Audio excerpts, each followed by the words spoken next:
虎爭睜開眼的時候，腦子裏像是被人塞了一團漿糊，太陽穴突突地跳，他本能地翻了個身，手搭到一個溫熱的身體上。不對，虎爭猛地僵住，整個人像被潑了一盆冰水。他緩緩轉頭，瞳孔驟縮，身邊躺着一個女人，黑髮散落在白色枕頭上，睫毛微顫，睡得正沉。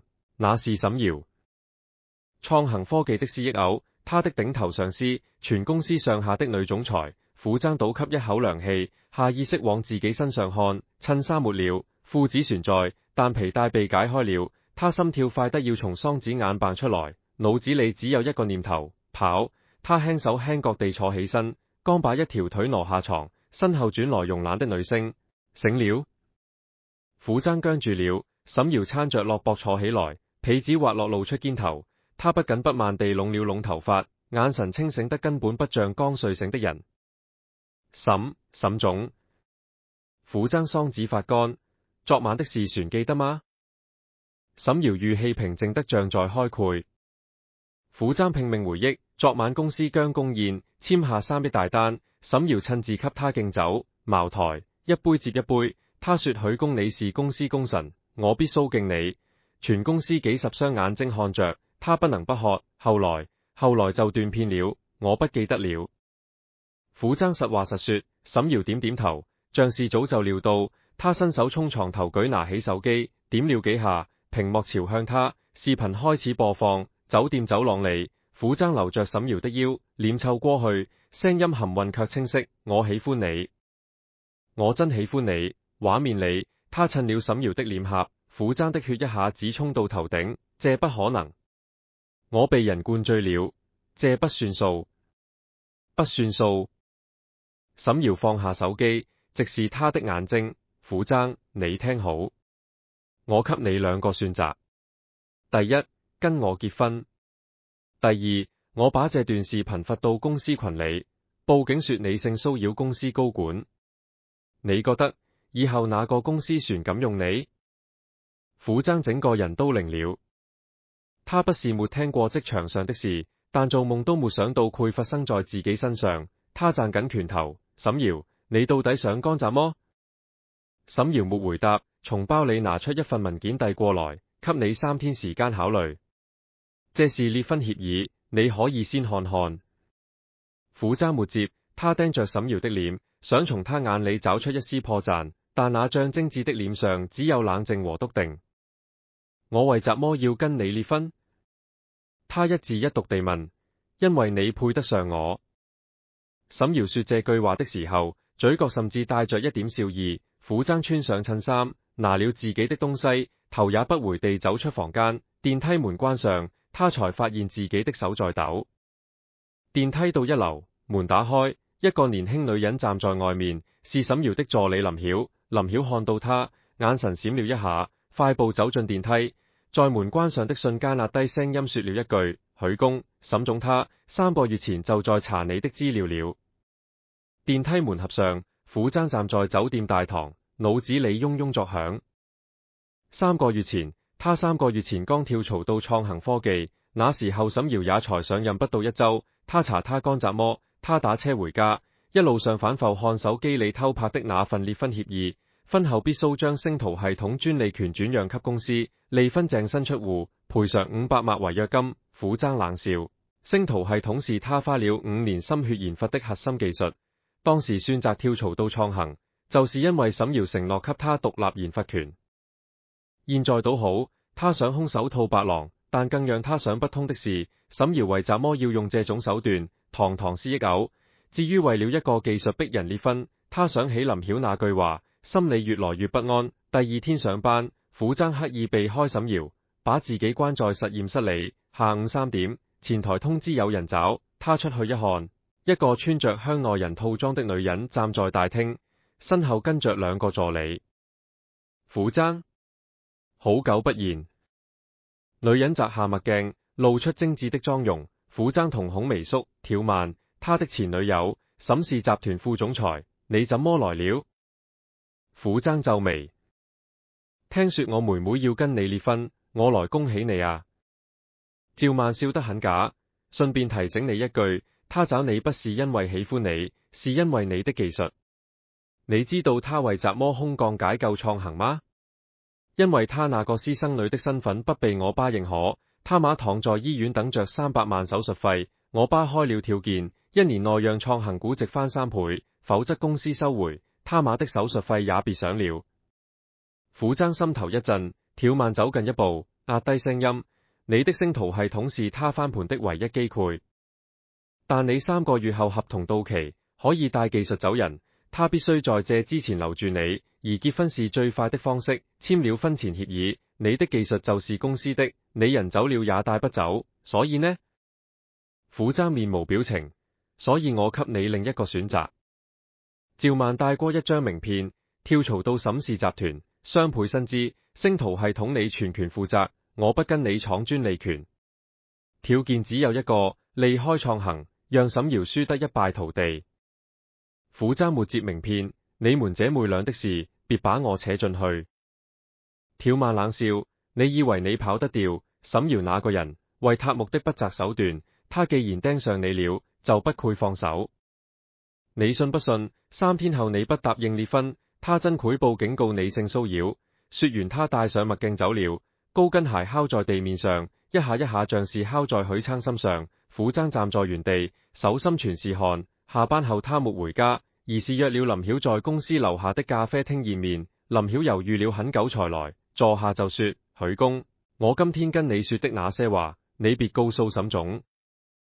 你放心。虎爭直截了當，你把你知道的都告訴我。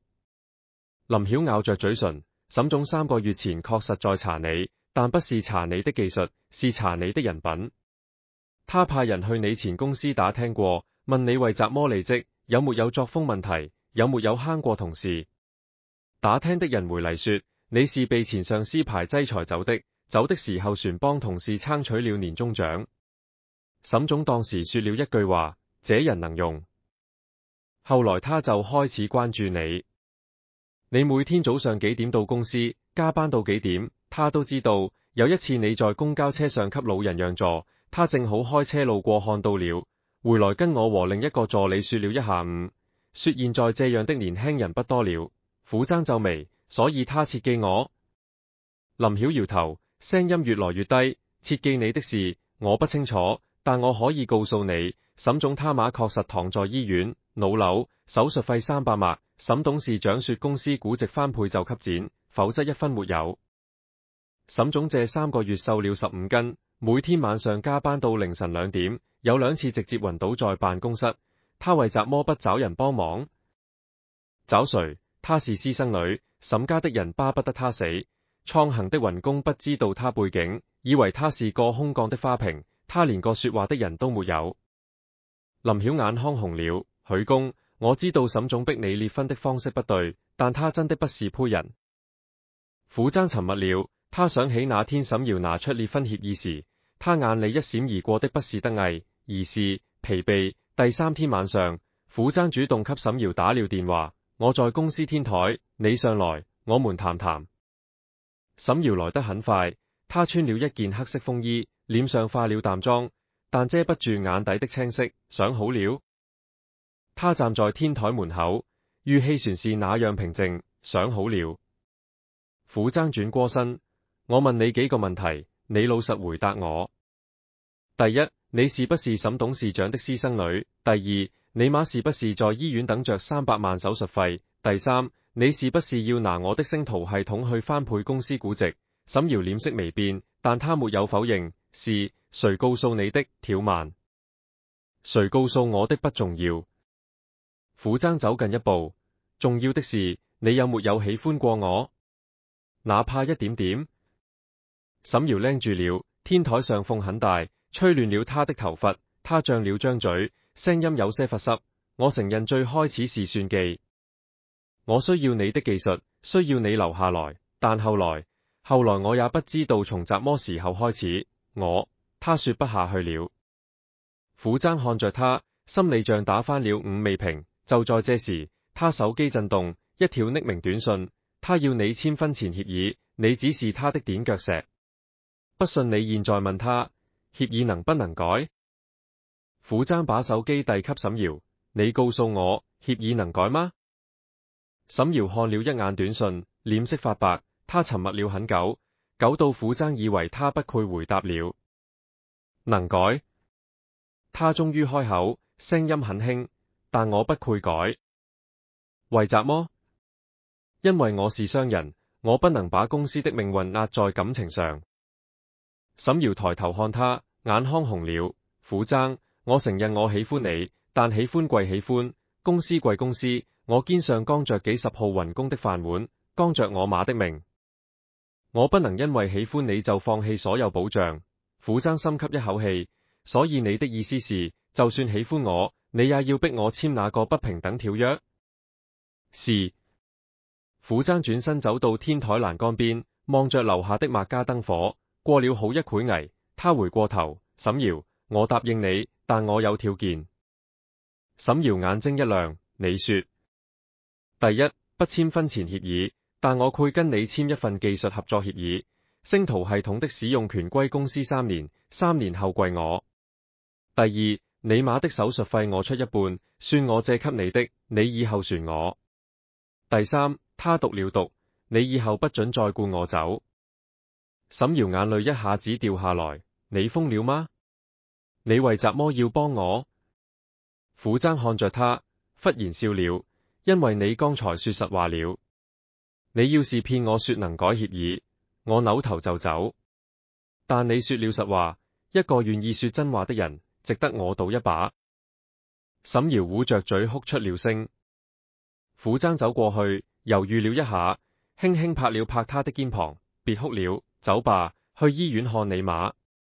我得先驗驗未來的岳母，萬一他不喜歡我，這婚船裂不成了。沈瑤破涕為笑，抬頭看他，你真的願意？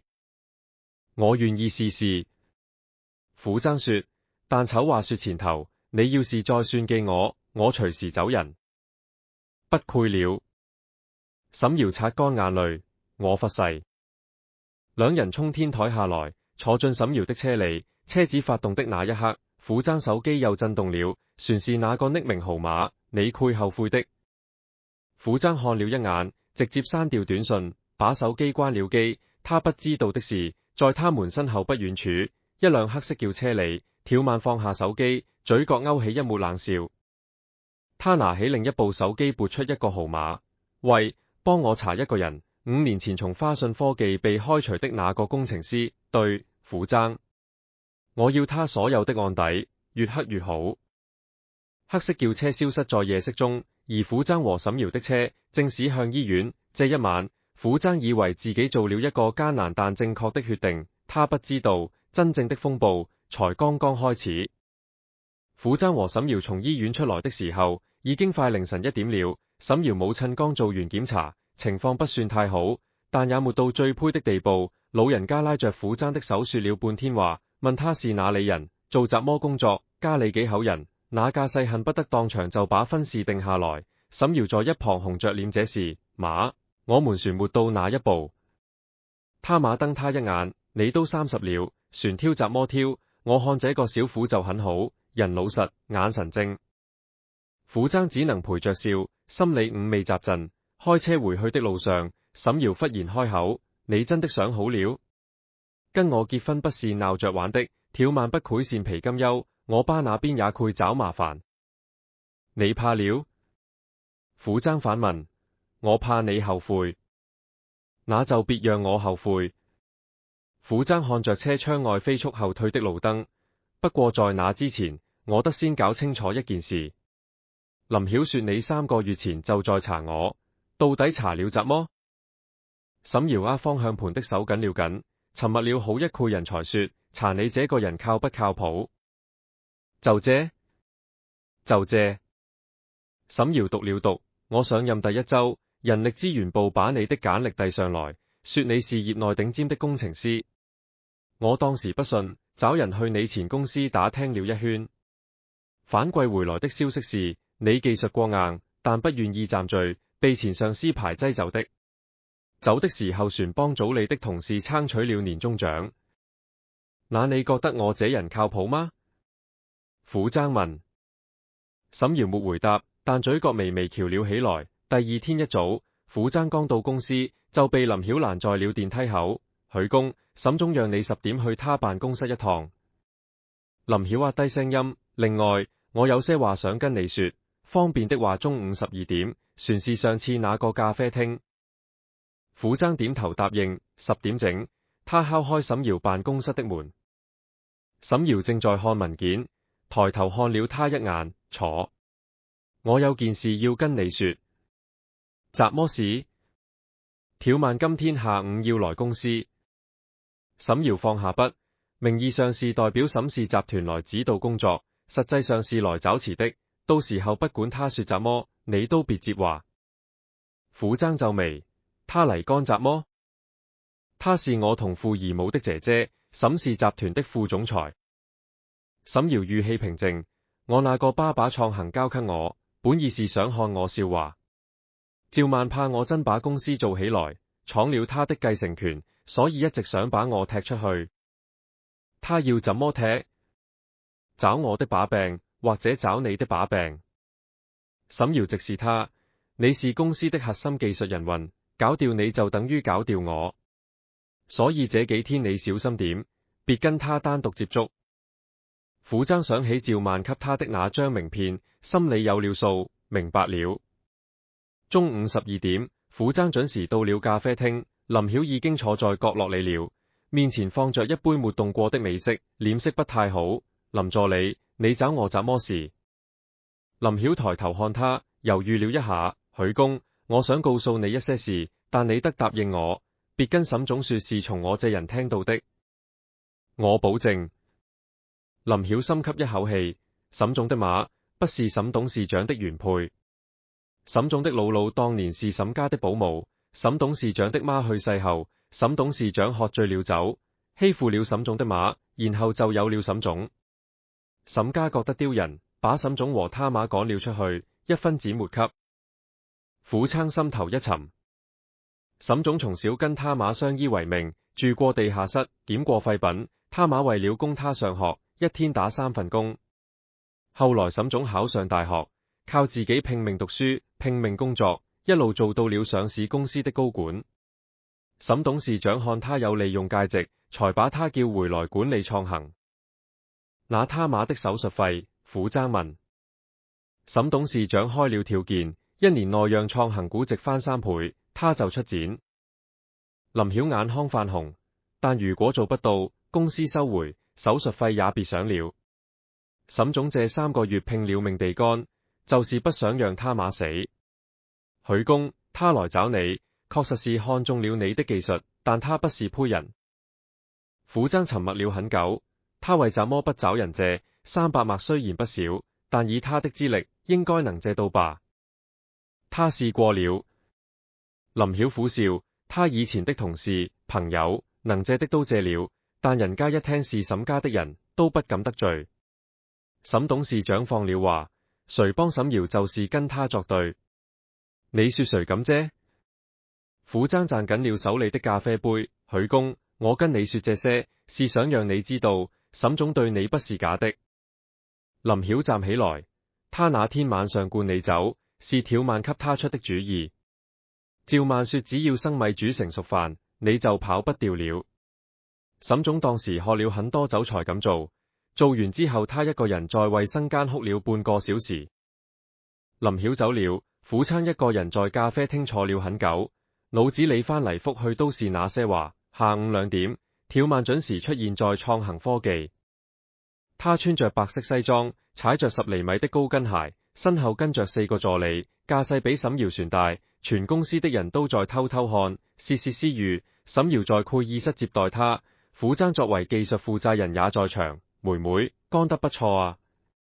趙曼坐下就叫起了2郎腿，聽說你們那個星圖系統快上線了，估值翻倍指日可待啊！託姐姐的福。沈瑤面無表情，趙曼笑了笑，目光轉向傅崢，喲，許公也在。聽說你跟我妹妹快結婚了，恭喜恭喜！傅崢沒接話。挑曼也不在意，自顧自地說，不過我勸你一句，跟我妹妹結婚之前，最好查清楚他的底細。他那個人啊，為了目的雜麼都幹得出來。你信不信，他要是哪天不需要你了，一腳就把你踢開。趙副總，請注意你的言辭。沈堯聲音冷了下來。我說錯了嗎？條曼站起來，走到沈堯面前，聲音不大，但庫爾瑟里每個人都聽得清清楚楚。你媽當年就是靠爬我爸的床上位的，你現在也想靠男人上位？真是有其母必有其女。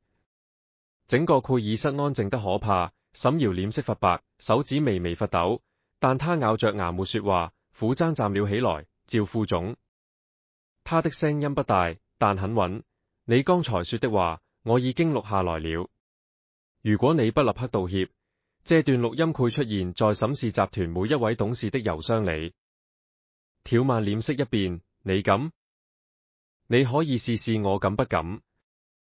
虎爭舉起手機，屏幕上的錄音界面紅點在閃落。庫爾瑟里所有人都看着他，連沈堯都愣了。趙曼死死盯着虎爭，過了好一會危，他才擠出一個笑。行，虎爭，你有種。但你記住，你今天得罪我，以後別想好過。他轉身朝門口走去，走到虎爭身邊時壓低聲音，你以為他是真心對你好？他找你離婚的真正目的，你根本不知道。說完，他帶着助理走了。庫爾瑟門關上，沈堯深深看了許昌一眼，雜麼都沒說。下班後，虎爭在停車場等沈堯。他說的真正目的是雜麼？虎爭開門見山。沈堯腳步踱了一下。你想知道？我想聽你說實話。沈堯打開車門坐進去，虎爭跟着上了副駕駛。車裏安靜了很久，沈堯才開口。趙曼說的沒錯，我找你離婚，確實存有一個目的。雜麼目的？我爸說過，誰能讓星途系統歸沈氏集團所有，他就把繼承權給誰。沈堯的聲音很輕。條曼想要你的技術，我也想要。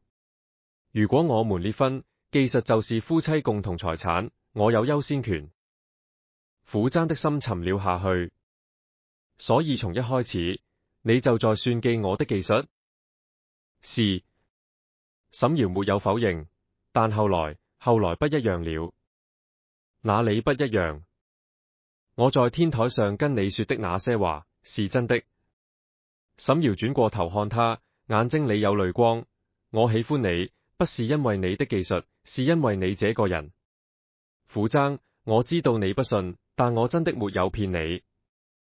虎爭沒說話，他想起林曉說的那些話，想起沈堯在病床前照顧他媽的樣子，想起他在天台上哭着說，我不能因為喜歡你就放棄所有保障。沈堯，他忽然開口，我問你最後一個問題，你老實回答。你問，如果星途系統不是我的，我只是一個普通員工，你船會逼我離婚嗎？沈堯拎住了，他張了張嘴，想說雜麼，但最終只是搖了搖頭，我不知道。虎爭盯着他看了很久，忽然笑了，你這個人啊，最大的缺點就是不配撒謊。沈堯怔住，你要是說配，我轉身就走。你要是說不配，我也不信。虎爭搖頭，你說不知道，反而是最真實的答案。那你，我選擇信你。虎爭打斷他，不是因為你說得好聽，是因為你媽。一個為了女人打3份工的母親，教出來的女人不配太差。沈堯的眼淚終於掉了下來，虎爭伸手擦了擦他臉上的淚，別哭了。條曼不是要搞我們嗎？我們就偏要把公司做好，讓他看看怎麼叫真正的實力。沈堯破涕為笑，用力點頭。就在這時候，虎爭的手機響了，一個陌生號碼，他接起來，對方的聲音很低。虎爭是吧？我是條曼的助理，趙總要我轉告你，你5年前被華信科技開除的真正原因，他已經查到了。如果你不想身敗名裂，明天下午3點來這個地址。對方發嚟一個定位，然後掛了電話。虎爭盯着手機屏幕，臉色沉了下來。怎麼了？沈堯問。條漫在查我的過去。虎踭抬頭看他，他說查到了我被開除的真正原因。沈堯臉色一變，你被開除不是因為得罪了前上司嗎？虎踭沉默了，過了好一會危，他才開口，我騙了所有人。華信開除我，不是因為站隊的問題，是因為，他停了一下，聲音變得沙，是因為他們說我洩露了商業機密。沈堯的車停在路邊，車裏的空氣像是被抽乾了，洩露商業機密。沈堯的聲音發緊，到底怎麼回事？虎踭靠在座椅上，閉了閉眼。5年前，我在華信科技做技術主管，我們部門接了一個大項目，我帶着團隊幹了8個月，馬上就要交付了。有一天，競爭對手公司突然拿出一份跟我們幾乎一模一樣的技術方案，倉先註冊了專利。然後呢？公司內部調查，說我電腦裏的核心代碼被拷貝過，拷貝時間正好是我最後一個加班的那天晚上。監控拍到那晚只有我一個人在辦公室，所以所有證據都指向我。是你做的嗎？沈堯盯着他，虎踭轉過頭看他，你覺得呢？沈堯沒說話，但他伸手握住了虎踭的手，虎踭心頭一暖，聲音低了下去，不是我做的，那晚我確實在加班，但我離開的時候電腦是關着的，有人黑了我的電腦，或者有人有我的密碼，我懷疑是我前上司，因為他那段時間跟競爭對手的人走得很近，但我沒有證據，公司也不聽我這事，直接把我開除了。為什麼不報警？報了，警察查了2個月，說證據不足，不予立案。虎踭苦笑，從那以後，整個行業都知道我是個泄露商業機密的人，沒有一家大公司敢要我。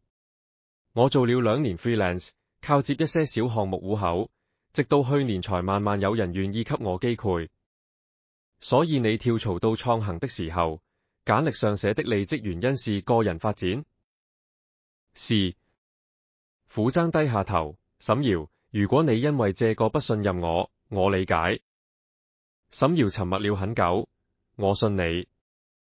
他最終開口，聲音不大但很堅定，但條漫手裏如果真的有證據，哪怕是假的，也夠我們喝一壺的。我知道。虎踭握緊拳頭，所以明天下午我必須去見條漫的人，看看他到底查到了什麼。我跟你一起去。不行，你去只會激怒他。虎踭搖頭，你放心，我不會簽任何東西，也不會答應任何條件。我只是去摸底。沈堯船想說什麼，虎踭的手機又響了，船是那個匿名號碼。這次發來的是一條長短信。虎踭，你以為沈堯是真的喜歡你？他找上你，是因為他知道你被華信開除的事，他手裏有你的案底，隨時可以用這個威脅你。你以為你在幫他，你不過是從一個陷阱跳進另一個陷阱。虎踭把短信給沈堯看，沈堯臉色發白，這不是我發的。我對天發誓，你被開除的事我是今天才知道的。我知道。虎踭說，這條短信的號碼跟之前那條是一樣的。有人在挑撥我們。是誰？條漫。很有可能。虎踭想了想，但他為什麼要挑撥？直接拿證據搞我不是更好？沈堯搖頭，因為證據不一定是真的。他可能只是想逼你離開我，然後從你手裏拿到星圖系統。兩人對視一眼，都知道事情沒那麼簡單。第二天下午，虎踭準時到了條漫給的地址，一家私人會所，藏在市中心寫字樓的頂層。條漫的助理把他帶進一個包間，條漫已經坐在裏面了，面前擺着一瓶公酒。來了。坐。趙曼笑得很從容，虎踭沒坐，有話直說。急什麼？趙曼倒了一杯酒推過來，先喝一杯，咱們慢慢聊。我不喝酒。條漫也不勉強，從包裏拿出一個牛皮紙袋扔到桌上，你自己看。虎踭打開紙袋，裏面是一疊文件，第一頁是華信科技的內部調查報告，上面寫着雲公虎踭涉嫌泄露公司核心機密，建議開除並追究法律責任。第二頁是警察局的詢問筆錄，第三頁是一份證人證言，證人的簽名是他前上司，這些我都看過。虎踭把文件放回去，那你看這個。趙曼又抽出一張紙，那是一份銀行轉賬記錄，收款人是虎踭的前上司，付款人是一個境外賬戶。轉賬時間正好是虎踭被開除前1個月。這個境外賬戶我查過了，屬於一家空殼公司。這家空殼公司的實際控制人是你前上司的小舅子。趙曼笑咪咪地說，換句話說，你前上司收了別人的錢，故意陷害你。而那個別人，你想不想知道是誰？虎踭盯着他，是誰？趙曼從包裏拿出一張照片，推過來，照片上是一個中年男人。虎踭不認字，這個人叫鄭建國，是華信科技的競爭對手，新創科技的總裁。當年他買通你前上司，偷了你的技術。趙曼讀了讀，而他跟沈瑤的關係，你想不想聽？虎踭心頭一跳。沈瑤來創行之前，在新創科技做了3年副總裁。趙曼一字一讀，鄭建國是他的老領導，也是他職業生涯的引路人。換句話說，當年害你被開除的那家公司，就是你女朋友的老東家。你說巧不巧？虎踭的血一下子衝上頭頂。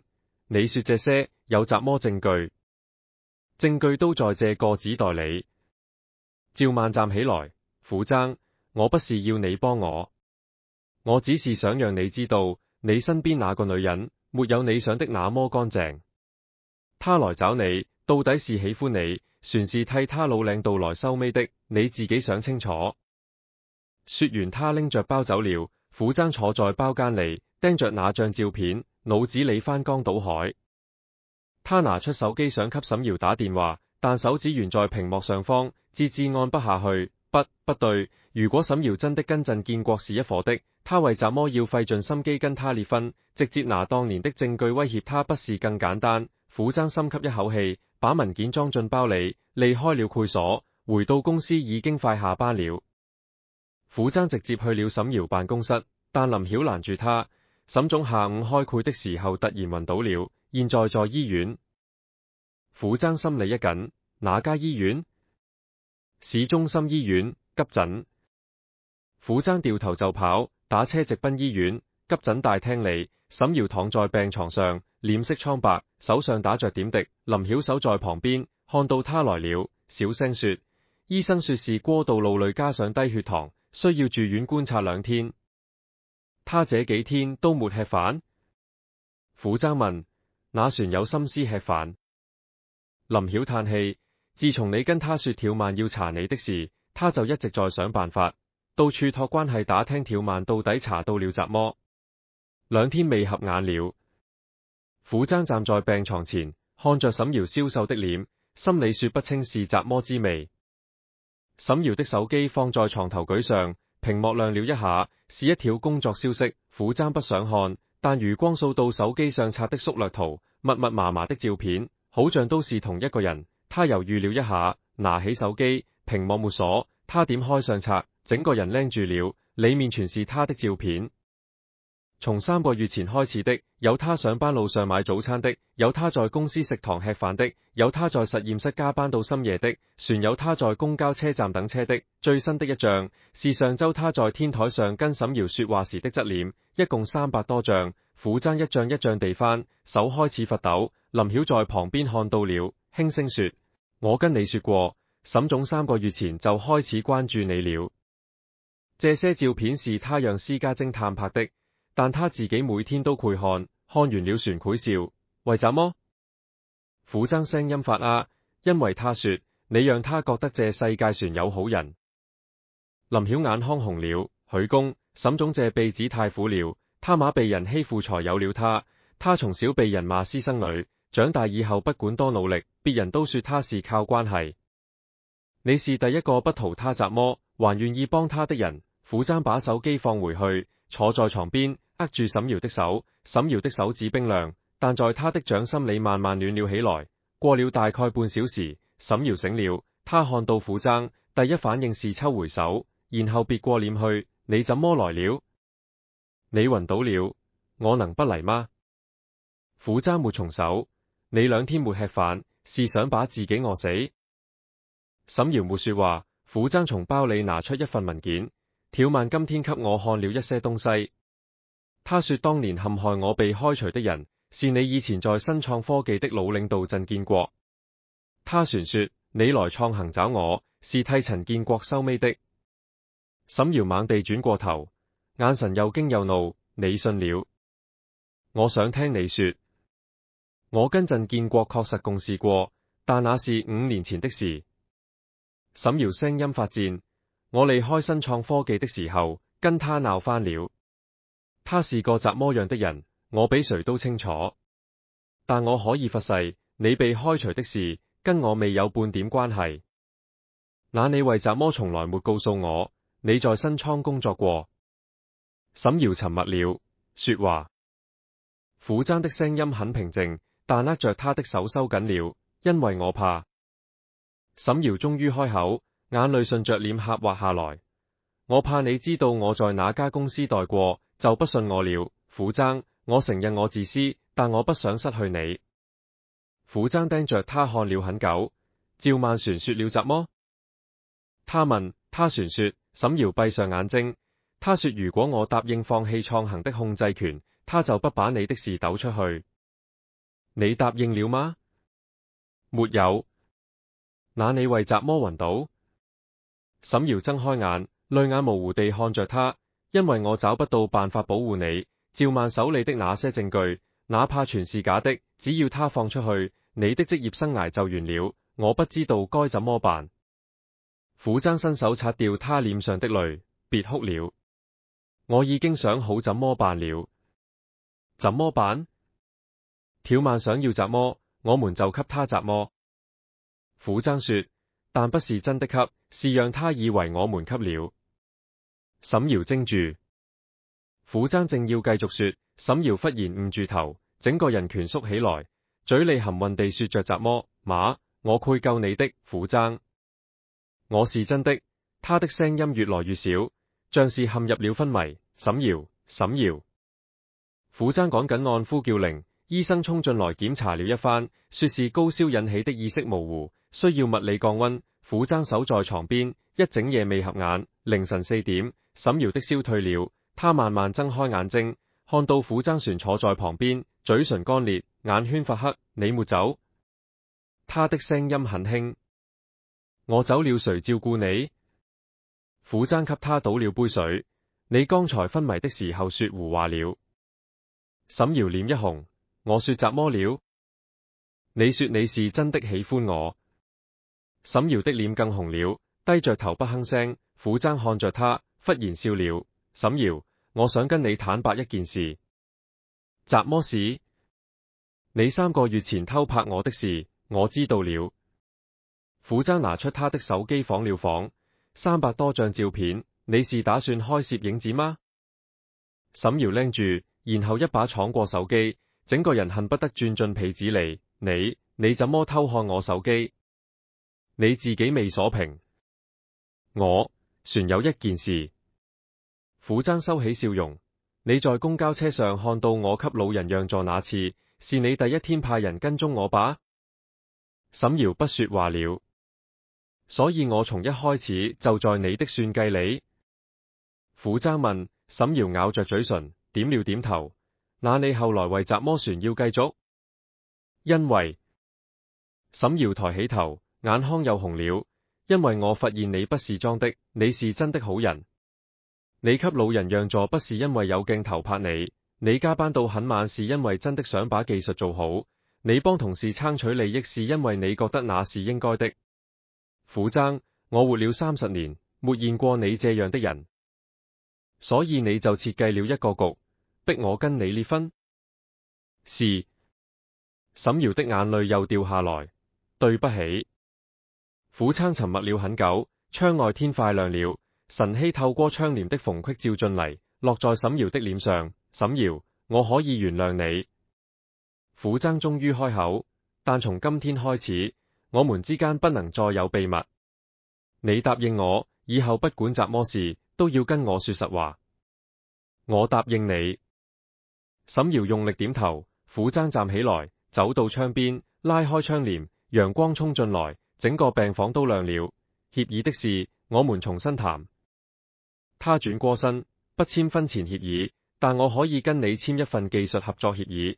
星圖系統的使用權歸公司3年，3年後歸我。你要是同意，我們就繼續；你要是不同意，我現在就走。沈瑤看着陽光裏那個男人，嘴唇動了動，我同意。船有一個條件。你說。條漫的事，我來解決。你專心做公司的事，把估值翻上去，夠你馬。苦爭說，但你得答應我，以後不准再一個人剛着，有什麼事我們一起剛。沈瑤捂着嘴，哭得說不出話，只是一個勁地點頭。苦爭走回床邊，伸手摸了摸他的頭髮，別哭了，哭多了就不漂亮了。沈瑤破涕為笑，打掉他的手，你才不漂亮。兩人都笑了，但他們不知道的是，條漫已經拿到了新的證據，一份5年前的聊天記錄截圖，上面顯示許昌跟一個境外賬號討論技術轉讓的事，截圖是偽造的，但看起來天衣無縫。趙曼看着手機裏的截圖，冷笑一聲，撥出了一個號碼，喂，東西準備好了，明天一早報警。我要讓苦爭這輩子翻不了身。苦爭從醫院出來的時候，天已經大亮了。他腦子裏盤算着怎麼對付趙曼，手機突然響了，一個陌生號碼，接起來對方說是京晶大罪的，有人舉報他涉嫌5年前的商業機密洩露案，需要他到局裏配合調查。苦爭心裏一沉，條漫的動作比他想的快，到了京晶大罪，民警拿出那份偽造的聊天記錄截圖問他認不認字，苦爭仔細看了，說這是假的，要求做技術鑑定。民警說堅定需要時間，讓他先回去，這段時間不要離開本市。從局裏出來，苦爭直接去了公司，沈瑤已經出院了，臉色船很差，坐在辦公室等他。趙曼報警了？沈瑤問。但他那個證據是偽造的，京晶那邊會查出來的。苦爭坐下來，但查出來之前，我的名聲已經臭了。條漫要的就是這個效果，讓公司上下懷疑我，逼你把我踢出去。沈瑤咬着嘴唇，我不會讓你走的。我知道。苦爭看着他，但現在不是硬碰硬的時候。我有一個想法，你聽聽看。你說。我們之前的合作方式有問題。你要我轉讓專利權，我不願意，這是我們之間最大的矛盾。條漫就是鑽了這個空子，想挑撥我們。苦爭讀了讀，所以我重新提一個方案。不簽婚前協議，我們以合夥人身份共同經營公司，星圖系統的技術歸我，但我授權公司無償使用3年，3年後如果公司船需要，可以優先續約。這3年裏，公司的技術決策我有發言權，但不控股。你覺得怎麼樣？沈瑤沉默了一個人。你不怕我把你的技術吞了？你吞不了。苦爭笑了，核心技術在我腦子裏，不在紙上。再說了，你要是真想吞，也不會幫我當着條漫。沈瑤低下頭，過了好一會危才抬頭，我同意，但我也有一個條件。你說。既然是合夥人，你就得正式入股。我給你15%的股份，不是白給，是你用技術換的，這樣你在公司有話語權。條漫想動你也得掂量。苦爭想了想，10%就夠了。15%，不接受還價。沈瑤的語氣不容置疑，苦爭看着他，心裏衝上一股說不清的情緒。沈瑤，你為怎麼對我這麼好？因為你對我也好。沈瑤別過臉去。別說了，就這麼定了。我去讓法務準備合同，今天下午就簽。合同簽得很順利，苦爭正式成為創行科技的合夥人兼首席技術官。公司上下都知道了這個消息，但條漫也知道了。第二天，公司就有3名核心技術人員提交了辭職信，都是被挑萬挖走的。緊接着，行業裏開始流傳一個消息，創恒科技偷稅漏稅，稅務部門正在調查。沈瑤氣得手發抖，他這是要把我們往死裏整。傅崢卻很冷靜，稅務的事是假的，我們賬目清白，不怕查，但技術人員被挖走，這是實打實的損失，我有一個人算可以補上來。誰？我以前在華信的同事叫劉志遠，技術比我差一點，但人品絕對過硬。當年我被開除的時候，他是唯一一個站出嚟幫我說話的。後來他也被排擠走了，現在在一家小公司幹得不順心，我找他，他肯定來。傅崢當天晚上就聯繫了劉志遠，對方二話沒說就答應了，第二天就辦了入職。但這船不夠，挑萬的手段層出不窮，先是散布謠言說星圖系統有安全隱患，然後找人冒充客戶投訴公司服務差，最後乾脆舉報公司違規用地，害得環保部門來查了3天，公司上下人心惶惶，連沈瑤都有些撐不住了。傅崢，我們這樣被動挨打不是辦法。沈瑤在辦公室來回踱步，挑萬有沈氏集團做後盾，我們好不起。誰說我們要被動挨打？傅崢從抽屜裏拿出一個 U 盤，我這幾天未間着，聯繫了幾個以前在華信的關係。你猜我找到了什麼？什麼？挑萬行賄客戶的證據。傅崢把 U 盤插進電腦，華信當年丟掉的那個大項目，就是被挑萬截胡的。他通過一個中間人，給客戶的採購負債人送了50萬現金。這個中間人現在跟挑萬鬧翻了，願意出來作證。沈瑤看着屏幕上的轉賬記錄和聊天截圖，眼睛越來越亮。有了這個，我們可以反擊了。不止這些。傅崢翻到下一頁，趙萬船涉嫌挪用沈氏集團的資金，通過境外賬戶洗錢。這些證據雖然船不夠完整，但足夠讓董事會對他展開調查。沈瑤深吸一口氣，下周3有沈氏集團的董事會，我要出席。你跟我一起去。我一個外人，去合的嗎？你現在是創恒的合夥人，不是外人。沈瑤看着他，而且我需要你幫我說話。我一個人說不過挑萬和他那幫人。傅崢點了點頭，好。周3很快就到了，沈氏集團的董事會在市中心的總部大樓召開。到場的除了沈董事長和趙萬，船有6個獨立董事和2個外部監事。傅崢坐在沈瑤旁邊，能感覺到他緊張得手心冒汗。沈瑤站起來，把挑萬行賄客戶和挪用資金的證據一樁樁、一件件擺了出來。每放出一份證據，會議室裏的氣氛就凝重一分。挑萬的臉色從紅變白，從白變青，這些都是假的。趙萬猛地站起來，他這是污衊，是不是假的，可以請第三方機構鑑定。沈瑤語氣平靜，但姐姐，你賬戶上那筆500萬的境外轉賬，你怎麼這事？趙萬張了張嘴，說不出話。沈董事長全程面無表情，但傅崢注意到他的手指在桌面上輕輕敲着，顯然也在權衡利弊。這件事我會安排人調查。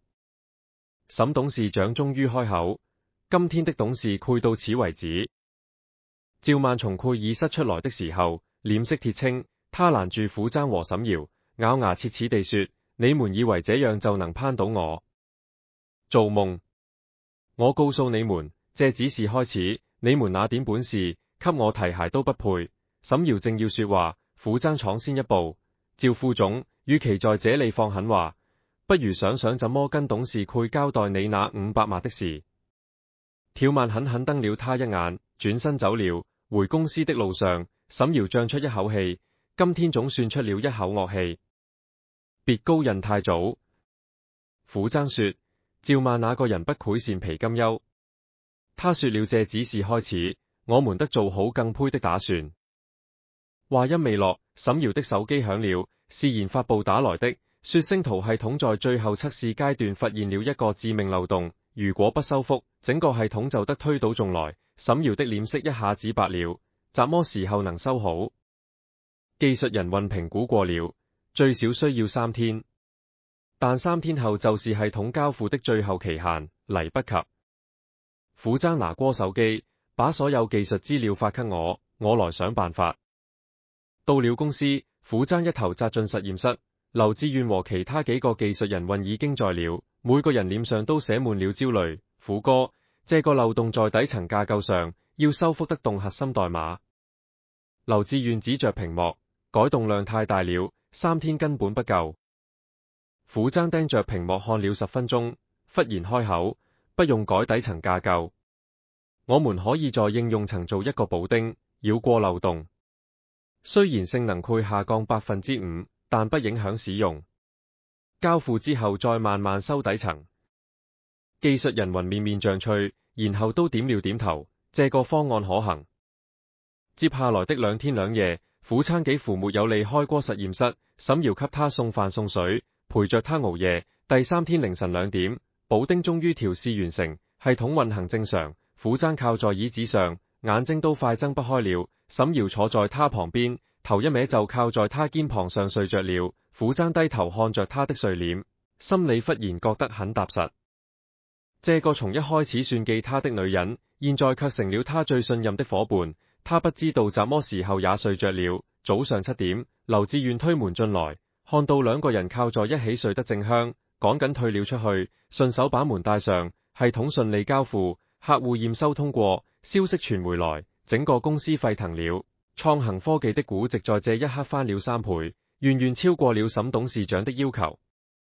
沈瑤站在辦公室窗前，看着樓下歡呼的員工，眼眶濕潤了。虎爭走到他身邊，你做到了，是我們做到了。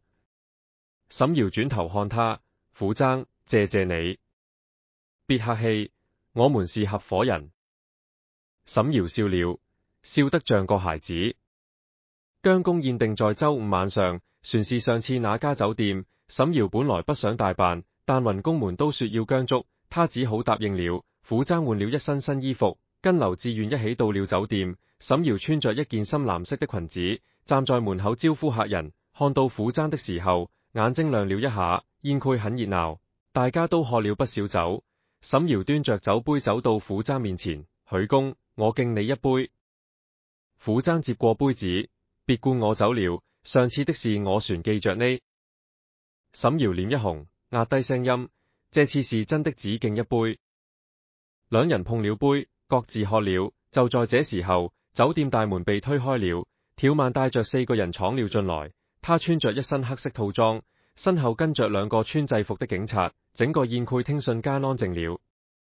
條曼走到虎爭面前，冷笑一聲：虎爭，你以為把系統交付了就萬事大吉了？我告訴你，5年前你在華信科技洩露商業機密的事，我已經把證據交給警方了。今天你別想跑。他轉向身後那2個穿制服的人，警官，就是他。整個宴會廳炸開了鍋，員工們議論紛紛，有人驚訝，有人懷疑，有人幸災樂禍。沈瑤當在虎爭前面，條曼，你血口憤人，那些證據都是偽造的，是不是偽造的？警方會查清楚。趙曼笑得很得意，沈瑤，你以為你找了個寶，他就是個商業間諜，你今天保他，明天整個公司都得跟着遭殃。虎爭站在原地，臉色很平靜，他看着條曼，忽然笑了，趙副總，你來得正好，我船怕你不來呢。條曼擰了一下，你怎麼意思？虎爭從口袋裏掏出手機，撥通了一個號碼，喂，黃律師，趙曼進嚟了，可以開始了。趙曼臉色微變，你在搞什麼鬼？虎爭未理他，而是轉向在場的所有人，各位同事，今天趁着大家都在，我有幾件事要宣布。第一，5年前華信科技那件事，是有人故意陷害我，這個人就是條曼。你胡說什麼？條曼尖叫起來。虎爭不慌不忙地從手機裏調出一段錄音，按下播放鍵。錄音裏是條曼和一個男人的對話，內容正是他如何買通許昌的前上司，偽造證據陷害他的全部過程。條曼的臉徹底白了，這段錄音是我前上司在被抓之前交給我的。虎踭說，他因為涉嫌職務侵佔被警方控制了，為了減刑，把當年的事全交代了。條漫，你以為你做得天衣無縫？你忘了，收買的人也是人，也有怕的時候。兩個穿制服的警察面面相覷，其中一個小聲對條漫說，趙總，這跟我們說好的不一樣啊。虎踭笑了，這兩位也不是真警察吧？趙漫，你膽子不小，連假警察都敢雇。條漫滾身發抖，轉身就想跑，但酒店門口已經站着兩個真正的警察。條漫，你涉嫌行賄、偽造證據、雇傭他人冒充公職人員，請跟我們走一趟。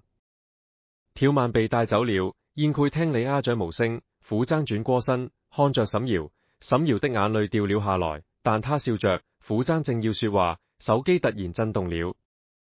他低頭一看，是一條短信。你以為條漫倒了就沒事了？你太天真了。你問問沈瑤，他為什麼非要把你留在創行？不是為了技術，是為了他那個疤。他要用你的技術換他的繼承權。你是他的棋子，從頭到尾都是。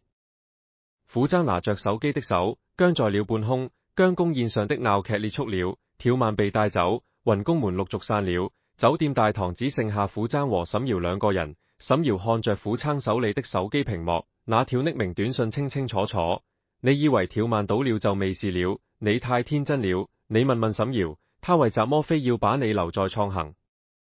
不是為了技術，是為了他那個疤。他要用你的技術換他的繼承權。你是他的棋子，從頭到尾都是。這條短信是誰發的？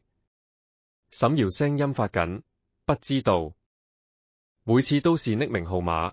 虎踭把手機收起來，看着他。沈瑤，你給我一句實話，你爸是不是跟你說過，誰讓星圖系統櫃沈氏集團所有，誰就有繼承權？沈瑤的臉色變了，所以你從一開始就在幫你爸做事？虎踭的聲音很平靜，但眼神裏有一絲說不出的失望。不是。沈瑤抓住他的胳膊。虎踭，我承認我爸說過這話，但我從來未有答應他。我把他給我的條件全都推了。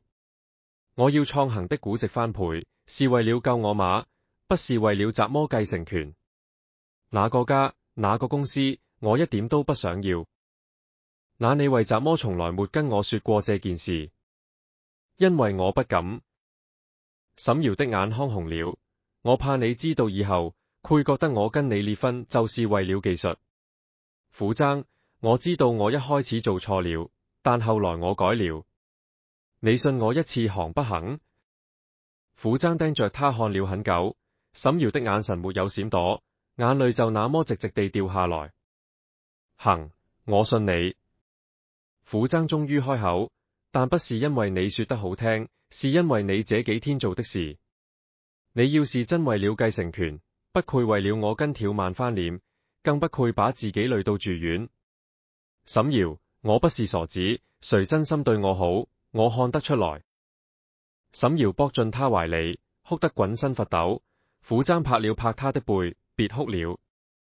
現在不是說這個的時候。條漫雖然被找了，但他說報警的事是真的。我前上司那邊肯定要出事。話音剛落，虎踭的手機響了，一個陌生號碼，接起來是經偵大罪的民警。虎踭，你前上司張建國今天上午到案了。他向警方供述，5年前確實是條漫指使他陷害你，但他也說了，你當年跟境外賬號討論技術轉讓的事是事實。現在華信科技正式起訴你，索賠200萬。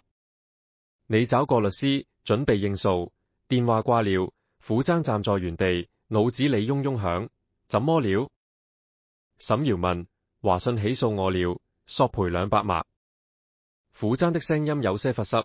他們說，就算我是被陷害的，但我跟境外賬號討論技術的事也是事實，違反了保密協議。沈瑤臉色一白。你當年真的跟境外賬號討論過技術？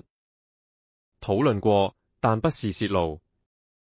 虎踭這事，那個賬號是我大學同學，在國外讀博，研究方向跟我一樣。我們討論的是學術問題，不涉及商業機密，但華信的保密協議寫得寬，連學術討論都算違規。200麥，你拿得出來嗎？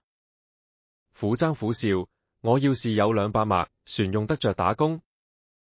沈堯二話不說，拿起手機打了個電話，黃律師，我是沈堯。虎爭被華信起訴了，我需要你幫他打這個官司，律師費我先點着，多少錢都行。掛了電話，他看着許撐，律師費我出，官司我來打。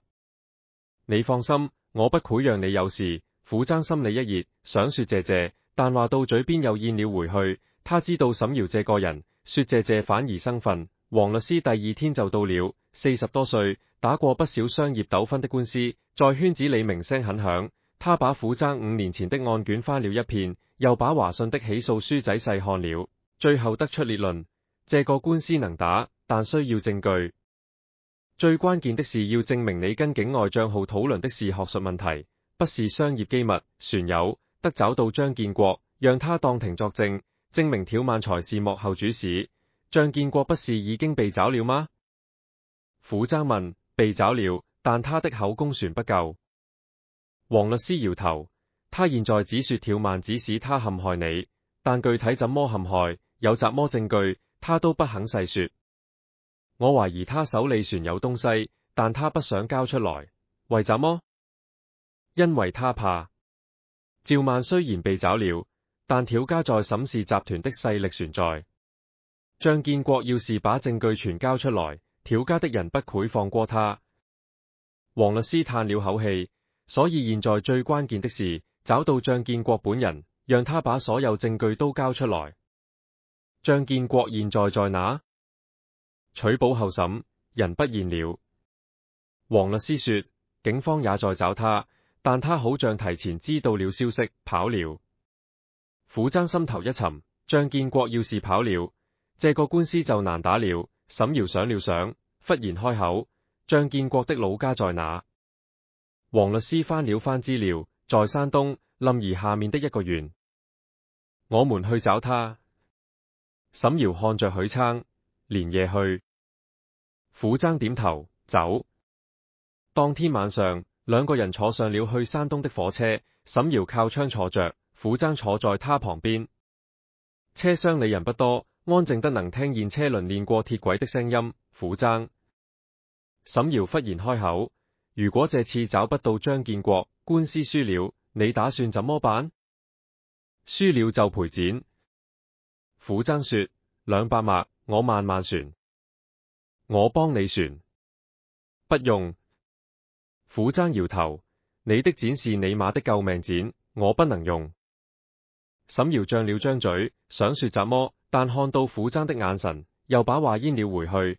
火車開了6個小時，凌晨3點到了臨沂，兩個人又轉了一趟大巴，折騰到早上7點才到了張建國的老家，一個叫柳林鎮的地方。鎮上不大，張建國的家在一排老舊的平房中間，大門緊鎖，院裏未人。虎爭敲了隔壁的門，開門的是一個70多歲的老太太。大娘，張建國在家嗎？老太太打量了他們一眼：你們是誰？我們是張建國的同事，找他有點事。老太太的眼神閃了一下，聲音壓低了：你們別找了，他不在。前2天半夜回嚟的，拿了幾件衣服又走了，走的時候慌慌張張的，問他怎麼事也不說。那他有沒有說去哪？沒說。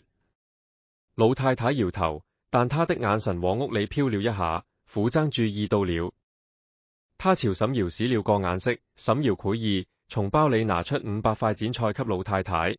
大娘，我們是真心想找建國哥幫忙的，他要是出了事，我們心裏也過意不去。你要是知道他在哪，就跟我們說說。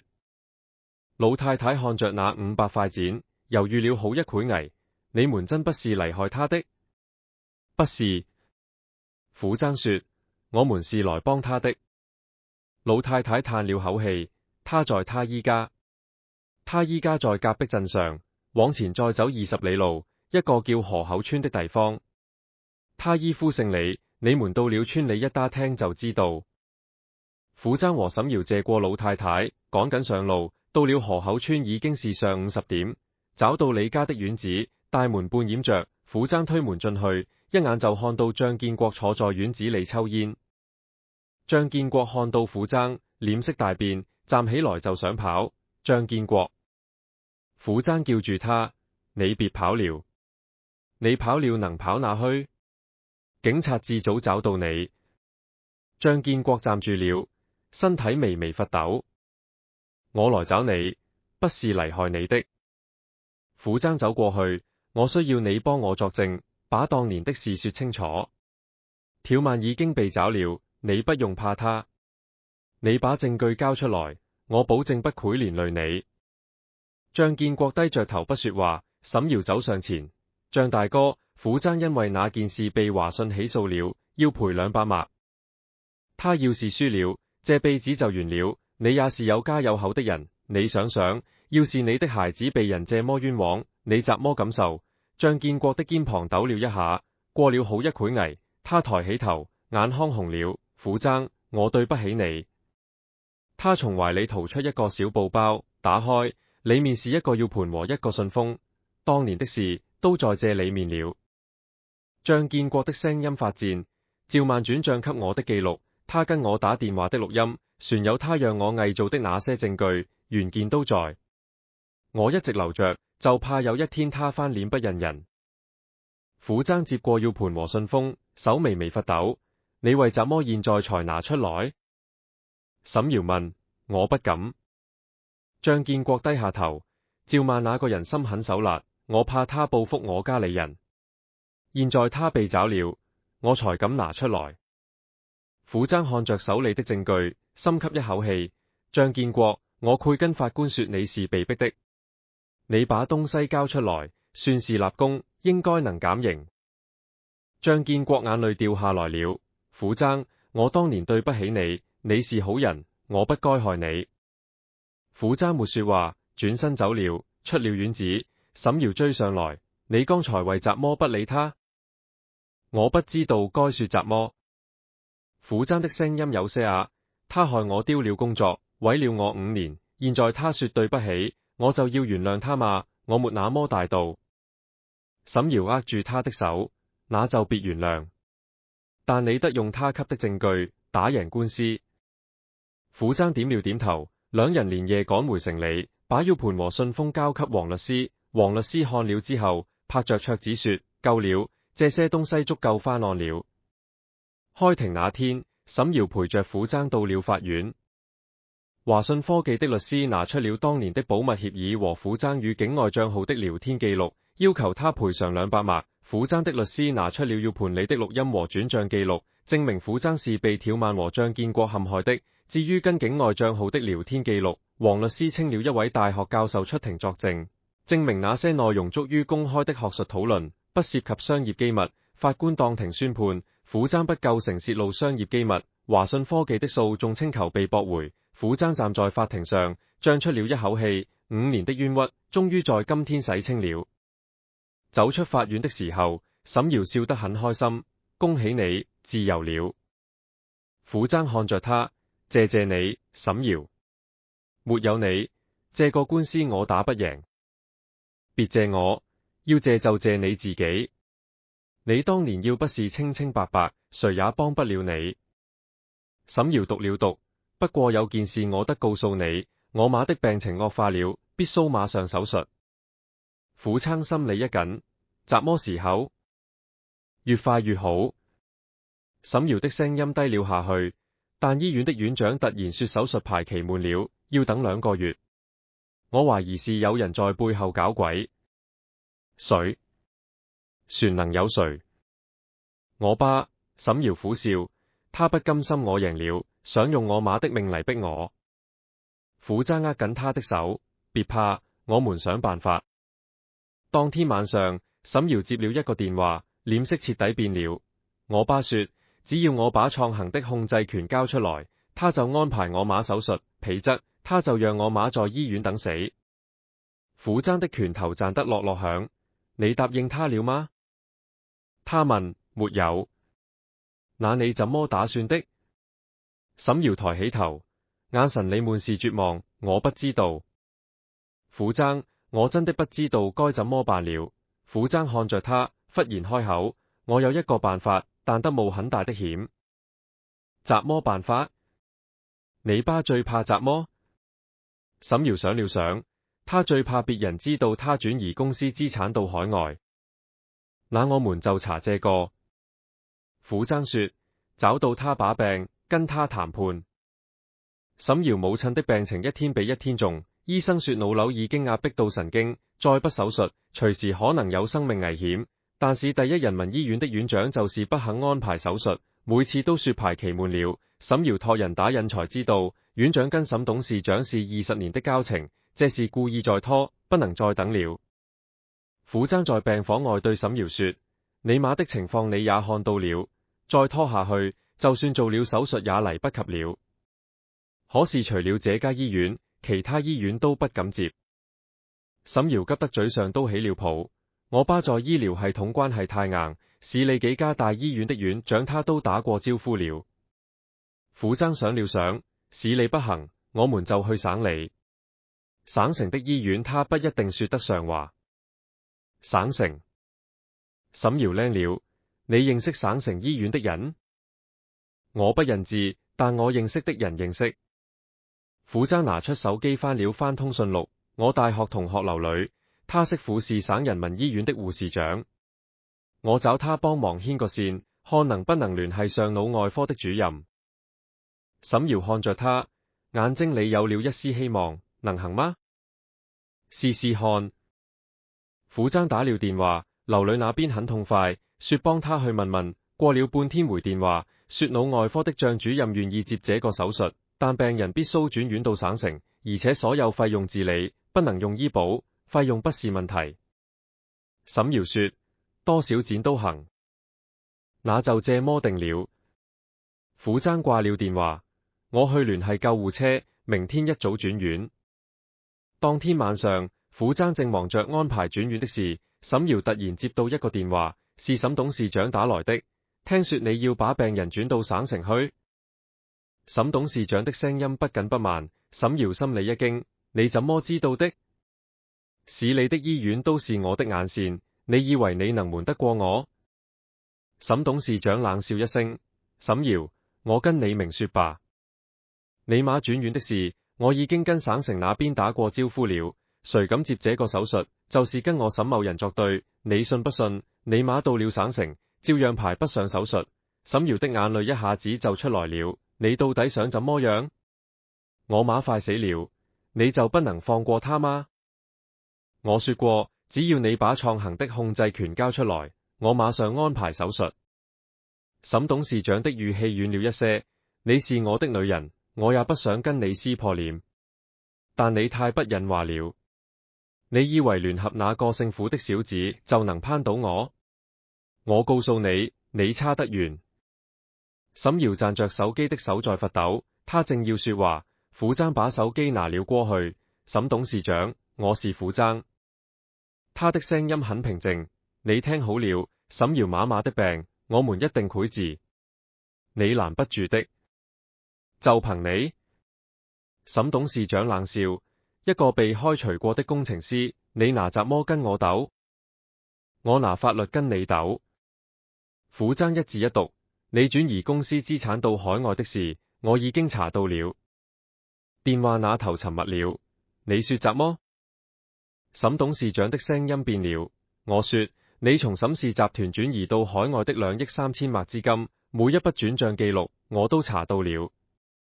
府臧的語氣不緊不慢，你要是覺得我胡說，我可以發幾張截圖給你看看。電話那頭又沉默了幾秒，然後沈董事長開口了，聲音壓得很低，你想要怎麼？第一，安排沈堯媽媽的手術，今天就安排。第二，沈堯從沈氏集團退出，放棄繼承權，但你不能再為難他，也不能再為難他媽。第三，你以後不能再用任何手段對付我和沈堯。就這些？就這些，你要是答應，這些證據我不會交給任何人。你要是不答應，明天一早，所有董事的郵箱裏都會收到一份完整的轉賬記錄。沈董事長沉默了很久，我答應。他終於開口，但你得保證，證據原件給我，一手交人，一手交證據。虎爭說，手術做完，沈瑤簽放棄繼承權協議，我把證據給你。電話掛了，沈瑤伶伶地看着許撐，你什麼時候查到的？這幾天一直在查。虎爭把手機放回口袋，你巴那個人做事再小心也潰留痕跡。我找了劉志遠幫忙，他是技術高手，從公開渠道查到了一些線索，再順着線索摸過去，就找到了那幾筆轉賬。那些證據是真的嗎？真的。虎爭說，但不夠完整，不夠把他送進監獄。不過下苦他已經夠了。他做賊心虛，不敢賭。沈瑤看着他，眼淚止不住地流。虎爭，你為什麼要為我做這麼多？因為你值得。虎爭伸手擦掉他臉上的淚，別哭了，現在不是說這個的時候。你爸答應了，明天你媽就能手術。你趕緊準備一下，我去聯繫轉院的事。第二天一早，救護車把沈瑤母親送到了省人民醫院。果然，沈董事長打了招呼，手術被安排在了當天下午。進手術室之前，沈瑤母親拉着虎爭的手，小虎，我要是下不了手術台，你幫我照顧好瑤瑤。阿姨，你別這麼說。虎爭握住他的手，你肯定能好好的。等你好了，我船想吃你包的餃子呢。沈瑤母親笑了，被推進了手術室。手術做了6個小時，虎爭和沈瑤坐在手術室外面，誰都沒說話。走廊裏安靜得能聽見牆上時鐘的滴答聲。下午5點，手術室的燈滅了，張主任走出來，摘下口罩。手術很成功，瘤子切乾淨了，病人身體底子不錯，恢復期應該不會太長。沈瑤腿一軟，差點坐在地上，虎爭扶住他，自己的眼眶也紅了。謝謝你，張主任。虎爭的聲音有些啞，別謝我，要謝就謝你那個同學。張主任笑了笑，要不是他3番5次來找我，我也不配接這個手術。你們好好照顧病人，有什麼情況隨時叫我。沈瑤母親被推回病房的時候，麻醉船沒過。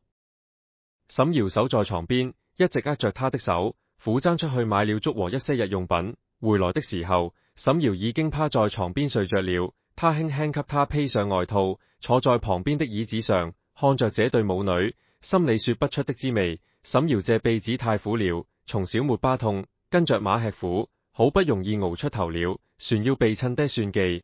他現在唯一的親人就躺在病床上，他不能沒有這個嗎？虎爭在心裏暗暗發誓，不管以後怎麼樣，他一定要保護好這2個女人。第二天一早，沈瑤母親醒了，他睜開眼，看到沈瑤趴在床邊，又看到虎爭坐在椅子上打盹，嘴角慢慢彎了起來。瑤瑤，他輕聲叫。沈瑤猛地抬頭，看到馬醒了，眼淚一下子就衝了出來。馬，你醒了？你感覺怎麼樣？好多了。沈瑤母親笑着，聲音很輕，別哭了，馬沒事。虎爭也醒了，趕緊站起來。阿姨，你餓不餓？我去熱粥。不急。沈瑤母親看着他，小虎，你過來。虎爭走過去，沈瑤母親拉住他的手，又拉住沈瑤的手，把2隻手疊在一起。瑤瑤，馬這次差點就沒了，要不是小虎，馬可能真就沒了。這個人你得好好珍惜。沈瑤紅着臉低下頭。馬，你說什麼呢？我說的是實話。沈瑤母親看着許撐，小虎，瑤瑤這孩子命苦，從小沒享過怎麼福。我這個當馬的沒本事，給不了他好的。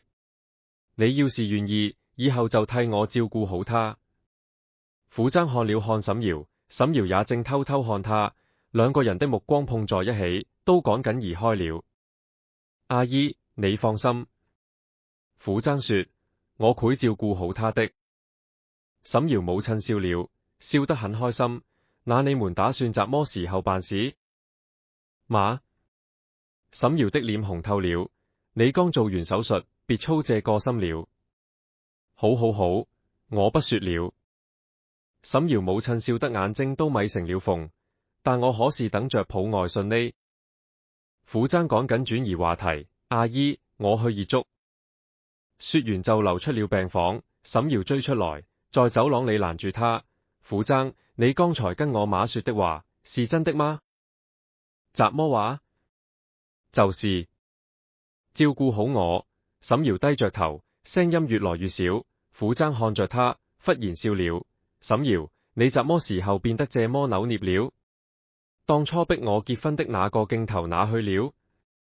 沈瑤抬起頭瞪他，哪能一樣嘛？那時候是什麼？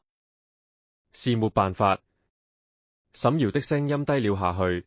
那時候我不那麼做，你就跑了。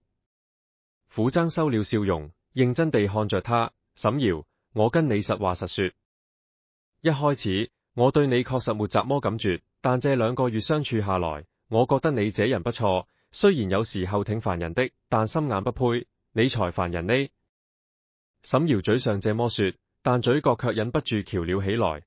撫姍正要說話，手機響了，是沈董事長打來的。手術做完了，該兌現你的承諾了。沈董事長的聲音冷冷的，我知道。沈瑤簽放棄繼承權的協議，我把證據給你。撫姍說，但有個條件，今天簽完協議，你以後不能再找沈瑤和他媽的麻煩。我答應。當天下午，沈瑤在律師的驗證下，簽了放棄沈氏集團繼承權的協議。撫姍把那個裝有轉賬記錄截圖的 U 盤交給了沈董事長的人，從律師事務所出來。沈瑤深深吸了一口氣，感覺像卸下了一塊大石頭。後悔嗎？那可是幾個億的繼承權。撫姍問。不後悔。沈瑤搖頭，那些錢每一分都是撞的，我不要，我只要我媽好好的，公司好好的，你好好的就行。撫姍看着他，心裏衝上一股暖流。回到醫院，沈瑤母親已經能坐起來了，看到2個人進來，他笑呵呵地說，我剛才跟護士聊天，護士說你們倆在外面走廊裏拉拉扯扯的，是不是在談戀愛？沈瑤臉又紅了，媽，你別聽護士瞎說，我可沒瞎說。護士正好進來換藥，笑着接話，阿姨，你閨女和這小伙子可般配了。昨晚上你做手術的時候，這小伙子在外面急得團團轉，比你閨女船緊張。沈瑤母親笑得合不攏嘴，那感情好。小虎，我跟你說，瑤瑤這個人啊，從小就不會照顧自己，你以後多看着他點，別讓他老加班，別讓他不吃飯。媽，沈瑤恨不得找個地縫鑽進去。阿姨，你放心。撫姍忍着笑，我一定看住他。沈瑤狠狠瞪了他一眼，但眼裏的笑意藏都藏不住。晚上，撫姍送沈瑤回家休息，自己留在醫院陪床。沈瑤母親半夜醒嚟，看到撫姍船坐在椅子上未睡，輕聲說：小虎，你回去睡吧，我未事。阿姨，我不困。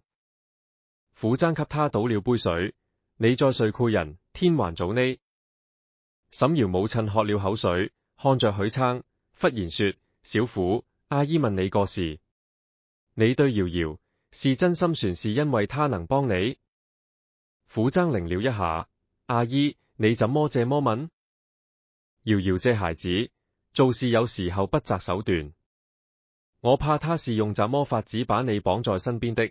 沈瑤母親嘆了口氣，她是我生的，我了解她，她要強。好面子，但骨子裏不配。你要是願意跟他在一起，就真心對他；你要是不願意，就跟他說清楚，別擔他。撫姍沉默了一個人。阿姨，我說實話，一開始沈瑤確實是用了一些手段，但這段時間相處下來，我覺得他是個好人。他為了你，為了公司，可以拼命，這樣的人值得我真心對待。沈瑤母親看着他，眼裏有了淚光。那就好，那就好，我這輩子沒怎麼遺憾了，就是放心不下他。有你這句話，我就放心了。阿姨，你別想太多，好好養病。撫姍給他譯了譯被子，等你出院了，我給你包餃子吃。你會包餃子？會，我小時候跟我奶奶學的，包的不好看，但味道還行。沈瑤母親笑了，笑得很安心。第二天早上，沈瑤來換班，看到撫姍趴在他媽床邊睡着了，他媽正輕輕拍着他的背，像拍孩子一樣。沈瑤站在門口，眼淚一下子衝了上來。他媽看到他，招了招手，小聲說：別吵醒他，他守了一夜。沈瑤輕手輕腳走過去，在撫姍旁邊坐下。撫姍睡得很沉，眉頭微微皺着，好像在夢裏旋在想事情。沈瑤看着他，心裏忽然覺得很踏實。這個男人從一開始被他算計，到後來陪他一起剛，再到為了救他媽跟沈董事長翻臉，他從來沒有說過一個不字。他低下頭，在撫姍額頭上輕輕印了一個吻。撫姍動了一下，嘟囔了一句怎麼，又睡過去了。沈瑤母親在旁邊看得直笑。沈瑤紅着臉瞪了他媽一眼，但嘴角的笑怎麼都壓不下去。窗外太陽升起來了，陽光灑進病房，照在這一家人身上。沈瑤母親出院那天，天氣特別好。撫姍辦完出院手續回來，看到沈瑤正扶着媽媽在走廊裏慢慢走，老人家恢復得不錯，臉色紅潤了不少，走路也穩當了。阿姨，手續辦好了，可以走了。撫姍笑着說：小撫，這幾天辛苦你了。沈瑤母親拉着他的手，又是跑前跑後，又是陪夜，比襯危子旋襯。撫姍不好意思地撓撓頭，應該的。沈瑤在旁邊看着，嘴角一直翹着。三個人出了醫院，打車回沈瑤的住處。一路上沈瑤母親精神很好，問東問西，撫姍都一一回答。到了家，安頓好老人，沈瑤把撫姍叫到陽台上。撫姍，我有話跟你說。撫姍看着他，覺得他表情有點不對，怎麼了？沈瑤深吸一口氣，像是下了很大的決心。我們分手吧。撫姍拎住，你說怎麼？我說我們分手。沈瑤的聲音有些乏賤，你現在自由了，不用再被我綁着。從一開始就是我算計你，我對不起你，你應該恨我。撫姍盯着他看了好一會兒，忽然笑了。沈瑤，你是不是腦子燒糊塗了？你媽剛出院，你就跟我鬧分手？我不是鬧。沈瑤的眼眶紅了，我說的是真心話。撫姍，你想想，從我們認識到現在，我那件事不是為了自己，灌你酒，逼你離婚，讓你幫我做技術，讓你幫我救我媽，我一直在利用你，你不欠我怎麼，是我欠你的。所以呢？所以你應該恨我，應該離開我。沈瑤的眼淚掉下來，你值得更好的人，不是我這種滿身算計的女人。撫姍看着他哭，心裏五味雜陳。他靠在陽台欄杆上，沉默了好一會兒。沈瑤，我問你幾個問題，你老實回答。你問，你偷拍我300多張照片，是算計我嗎？沈瑤愣了一下，不是，那是怎麼？是我自己想看的。沈瑤的聲音越來越小。那你陪我在實驗室熬了2個通宵，是算計我嗎？沈瑤搖頭。那你幫我找張建國，幫我打官司，點律師費，陪我去山東，也是算計我嗎？沈瑤的眼淚掉得更兇了，她拼命搖頭。撫姍不說話了，從口袋裏掏出手機，點開一段錄音。錄音裏是沈瑤昏迷時的呓語：媽，我愧疚你的。撫姍，我是真的喜歡你，對不起。沈瑤拎住了，這是你在醫院昏迷的時候說的。撫姍收起手機，沈瑤，你這個人最大的毛病就是嘴硬，明明心裏有話，就是不肯說。你昏迷的時候說的才是真話，清醒了又開始裝了。沈瑤捂着嘴，哭得說不出話。你以為我不知道你一開始打的怎麼算盤？撫姍走近一步，你以為我不知道你找我離婚是為了技術？我都知道。但我為雜魔船留下來。沈瑤抬頭看他，淚眼模糊。因為我看到你對雲宮的負責，對你馬的愛，對挑萬不公的反抗。撫姍的聲音很輕但很堅定。我看到了你身上那些好的東西。沈瑤，我們倆都是被命運逼到絕路上的人，但你選擇了剛，而不是逃。這一點，我佩服你。撫姍，我也喜歡你。撫姍終於說出了這句話，不是因為你長得好看，不是因為你有錢，是因為你這人靠譜。你答應的事，拼了命也會做到。跟着你這樣的人，我心裏踏實。沈瑤再也忍不住了，撲進他懷裏，哭得滾身發抖。撫姍留着他，拍了拍他的背，行了，別哭了。你再哭，你馬船以為我欺負你了。話音剛落，陽台門被推開了，沈瑤母親站在門口，笑呵呵地看着兩人。我就說嘛，你們倆在外面的孤雜麼呢？小虎，你別聽瑤瑤瞎說，他這個人就是嘴硬心軟。你要是真心對他，他比誰都好。馬。沈瑤紅着臉躲角，你偷聽我們說話。我光明正大地聽，誰讓你們在陽台上說的？沈瑤母親笑得合不攏嘴，行了，別哭了，進來吃飯。我燉了排骨湯，小虎你嘗嘗我的手藝。三個人坐下來吃飯，氣氛比過年船熱鬧。沈瑤母親不停地給許餐夾菜，撫姍碗裏的排骨堆得像小山一樣。阿姨，夠了夠了，我吃不了這麼多，吃不了打包，你天天加班，得多吃點。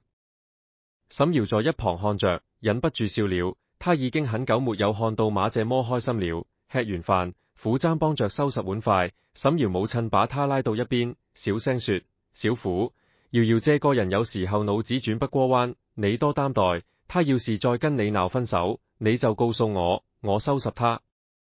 撫姍笑着點頭，阿姨，你放心，我不會跟他分的。沈瑤在廚房裏引見了，耳朵根都紅了。日子就這麼一天天過去了，創行科技的業績越嚟越好，星圖系統在行業內打出了名聲，訂單接踵而嚟。沈瑤忙得腳不沾地，但臉上的笑容越來越多了。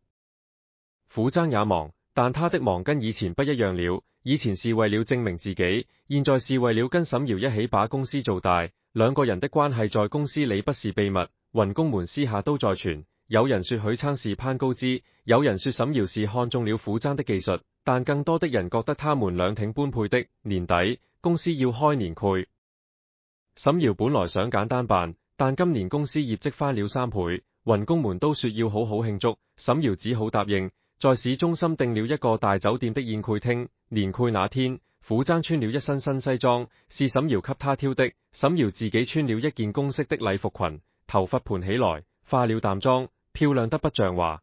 你這是去參加年會船是去走公壇？撫姍看着他說，小貧嘴。沈瑤瞪了他一眼，但眼裏全是笑意。年會上，沈瑤先上台講話，總結了今年的成績，感謝了所有雲工。然後他話鋒一轉，今天船有一件私人的事想跟大家宣布。台下安靜了，我跟許昌在一起了。沈瑤的聲音不大，但每個字都清清楚楚。台下先是一片安靜，然後爆發出雷鳴般的掌聲和起哄聲。劉志遠在下面吹口哨，其他人拍桌子叫好。撫姍被推上台，沈瑤看着他，眼裏有光。撫姍，你有什麼想說的嗎？沈瑤把話筒帶給他，撫姍接過話筒，看着台下的同事，又看了看身邊的沈瑤。我想說，沈總這個人吧，脾氣不太好，動不動就罵人。台下哄堂大笑。沈瑤在他腰上合了一把，但是他心好。撫姍認真起來，他為了公司可以拼到住院，為了雲工可以跟客戶翻臉，為了他馬可以雜麼都不要，這樣的人值得我用一輩子去珍惜。台下安靜了，有人開始抹眼淚。沈瑤的眼眶也紅了，但他忍着沒哭，接過話筒說：行了，別煽情了，大家吃好喝好。年會氣氛熱熱鬧鬧，大家喝了不少酒。苦爭被劉志遠拉着灌了好幾杯，沈瑤也被幾個女同事拉着喝了幾杯。快散場的時候，一個穿黑色西裝的男人走了進來，他手裏拿着一個公文包，徑直走到沈瑤面前。沈總，我是挑萬的律師。男人帶上一張名片，我的當事人讓我轉交一份文件給你。沈瑤接過文件，打開一看，臉色一下子變了，那是一份親子鑑定申請書，申請人寫着挑萬，被鑑定人一欄寫着許昌的名字，什麼意思？沈瑤的聲音發緊，律師面無表情。我的當事人說，他肚子裏懷了苦爭的孩子，已經2個月了。他要求許昌配合做親子鑑定，如果不配合，他將向法院起訴，要求許昌承擔撫養責任。整個宴會廳一下子安靜了，所有人都看向苦爭。苦爭站在原地，腦子嗡了一下，但很快就冷靜下來。他看着那個律師，你說挑萬懷孕了，孩子是我的？我的當事人是這麼說的。他有什麼證據？他提供了5年前你們在一起的證明。律師打開公文包，拿出一張照片，照片上是5年前的苦爭和挑萬2個人在一個酒吧裏，苦爭留着挑萬的肩膀。苦爭看清楚那張照片，忽然笑了。這張照片是那年那月那日拍的，挑萬跟你說了嗎？律師擰了一下，這個當事人沒有明確說。那我告訴你，苦爭指着照片上的背景，這個酒吧5年前就關門了，關門時間是5月，而我跟挑萬分手是那年3月。也就是說，這張照片是在我們分手之前拍的，那時候我們是男女朋友，留個肩膀很正常，這能證明什麼？律師的臉色有些難看，船友。苦爭不緊不慢地說，趙萬說孩子是我的，那稱他把孕檢報告拿出來，把懷孕時間算清楚。我跟挑萬這幾年沒有任何來往，他要是能拿出我們這段時間在一起的證據，我認。律師沉默了一會人，許先生，這些可以在法庭上說。我的當事人現在要求你做親子鑑定，如果你拒絕，他會認為你心虛。我沒說不做。苦爭看着他，但不是現在。等孩子生下來，做親子鑑定，我配合。但如果孩子不是我的，趙萬必須公開道歉，賠償我的精神損失。律師張了張嘴，沒說出話。你回去告訴挑萬。苦爭的聲音冷了下來，他這一套我見過太多了。他要是想玩，我奉陪到底。律師收起文件，灰溜溜地走了。宴會廳裏全是安安靜靜的，所有人都看着苦爭和沈瑤。沈瑤站在原地，臉色發白。他看着許昌，嘴唇動了動，但沒說出話。苦爭走到他面前，握住他的手，你信我嗎？沈瑤盯着他的眼睛看了很久，緩緩點了點頭，我信。那就別怕。苦爭的聲音很輕，挑萬就是想嚇唬我們。他肚子裏有沒有孩子船不一定呢，但沈瑤的心理船是像壓了一塊石頭，連潰散了。苦爭送沈瑤回家，一路上2個人都沒說話，車裏安靜得可怕。到了沈瑤家樓下，沈瑤終於開口，苦爭，你跟我說實話，你跟挑萬到底有沒有過？有過。苦爭沒有回避。5年前，我跟他談過半年戀愛，但那都是過去的事了。我們分手以後，再沒有過任何關係。他為什麼要這麼做？因為他不甘心。苦爭嘆了口氣，他輸給了你，輸得乾乾淨淨，他不甘心，所以要用這種下三濫的手段來惡心我們。沈瑤，你聽我說，不管他怎麼鬧，我們該怎麼過日子船怎麼過日子，別讓他得逞。沈瑤看着他，眼眶紅了。苦爭，我怕。怕什麼？怕這個孩子真的是你的，怕他拿這個孩子來糾纏我們一輩子。苦爭伸手捧住他的臉，不愧的。我跟你保證，就算那孩子真是我的，我也不會讓他影響我們的生活。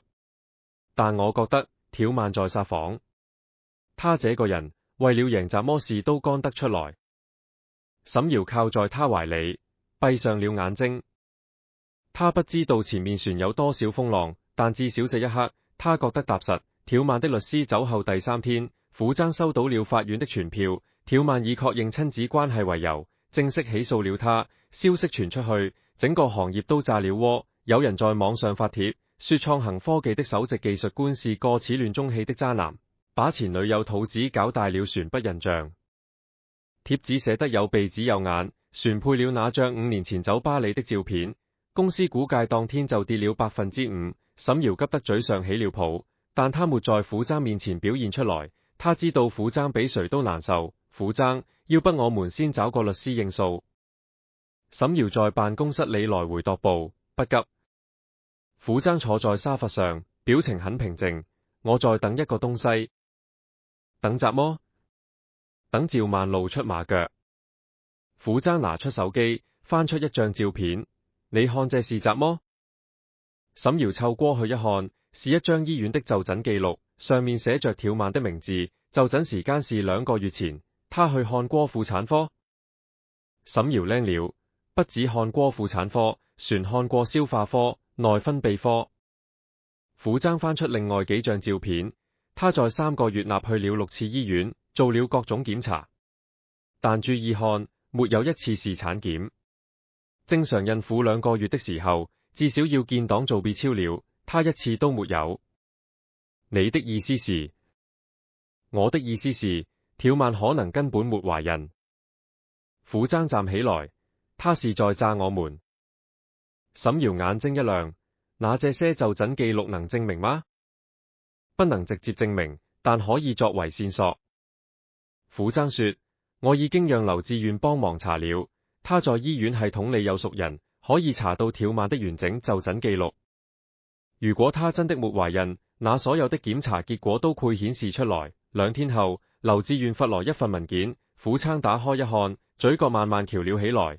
趙曼這3個月確實做了不少檢查，但沒有一項跟懷孕有關。他查了血常規、尿常規、肝功能、腎功能，甚至連胃鏡都做了，就是沒有 B 超，沒有 HCG 檢查。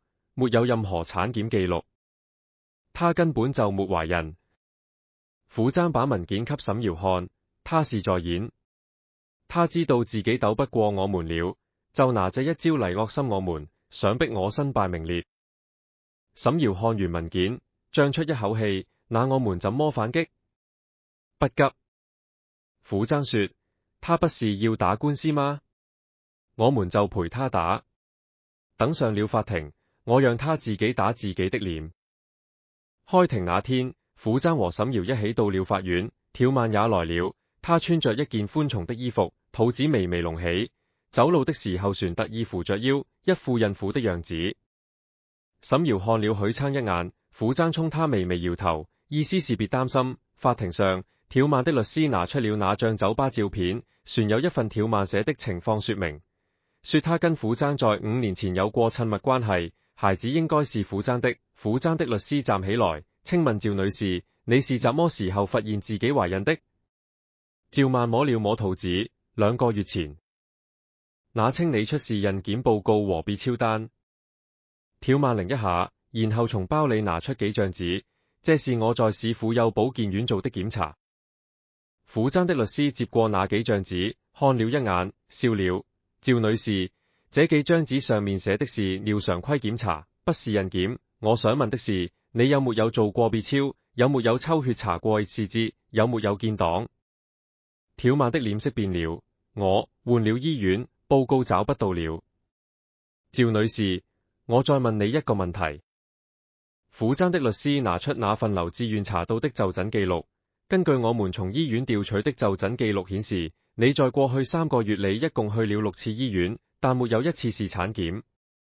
你最後一次做婦科檢查是1年半以前。請問，一個懷孕2個月的孕婦為什麼不去做產檢？趙曼的臉徹底白了。船有。苦踭的律師不依不饒。你說孩子是苦踭的，那你有沒有跟苦踭在近1年內有過來往？有沒有聊天記錄？有沒有通話記錄？有沒有見過面的證據？趙曼張了張嘴，說不出話。法官敲了敲法錘，被告方有什麼要說的嗎？苦踭站了起來。法官，我要求條漫當場做 B 超檢查。如果她真的懷孕了，我配合做親子鑑定。如果她沒有懷孕，她就是在偽造證據，誹謗他人。我要求法院追究她的法律責任。條漫的臉色一下子變得慘白，法庭上安靜了幾秒，然後條漫的律師低聲跟條漫說了幾句話。條漫猛地站起來，聲音發顫：我撤訴。撤訴？法官皺了皺眉，原告，你確定要撤訴？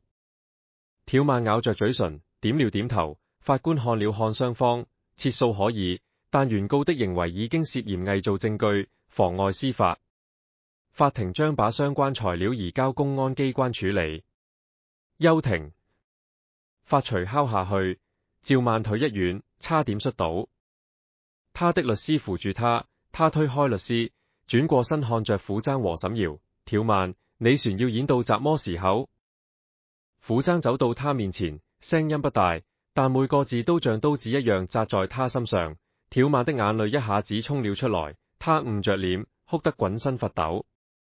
對不起，他的聲音含混不清。我不甘心，我就是不甘心。憑怎麼他能得到一切，我怎麼都沒有？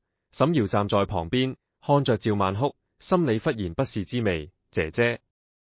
沈瑤走過去，聲音很輕：你鬧夠了嗎？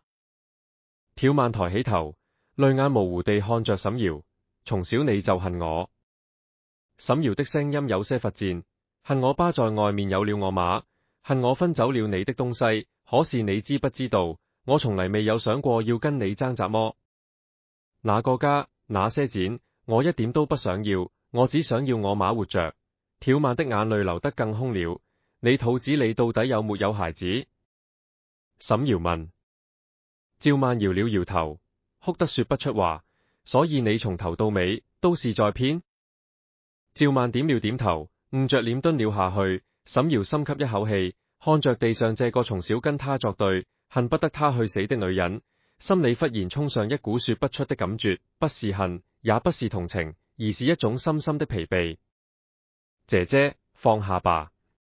沈瑤蹲下來，看着趙曼：我們終究是一家人，不管你承不承認，我們都姓沈。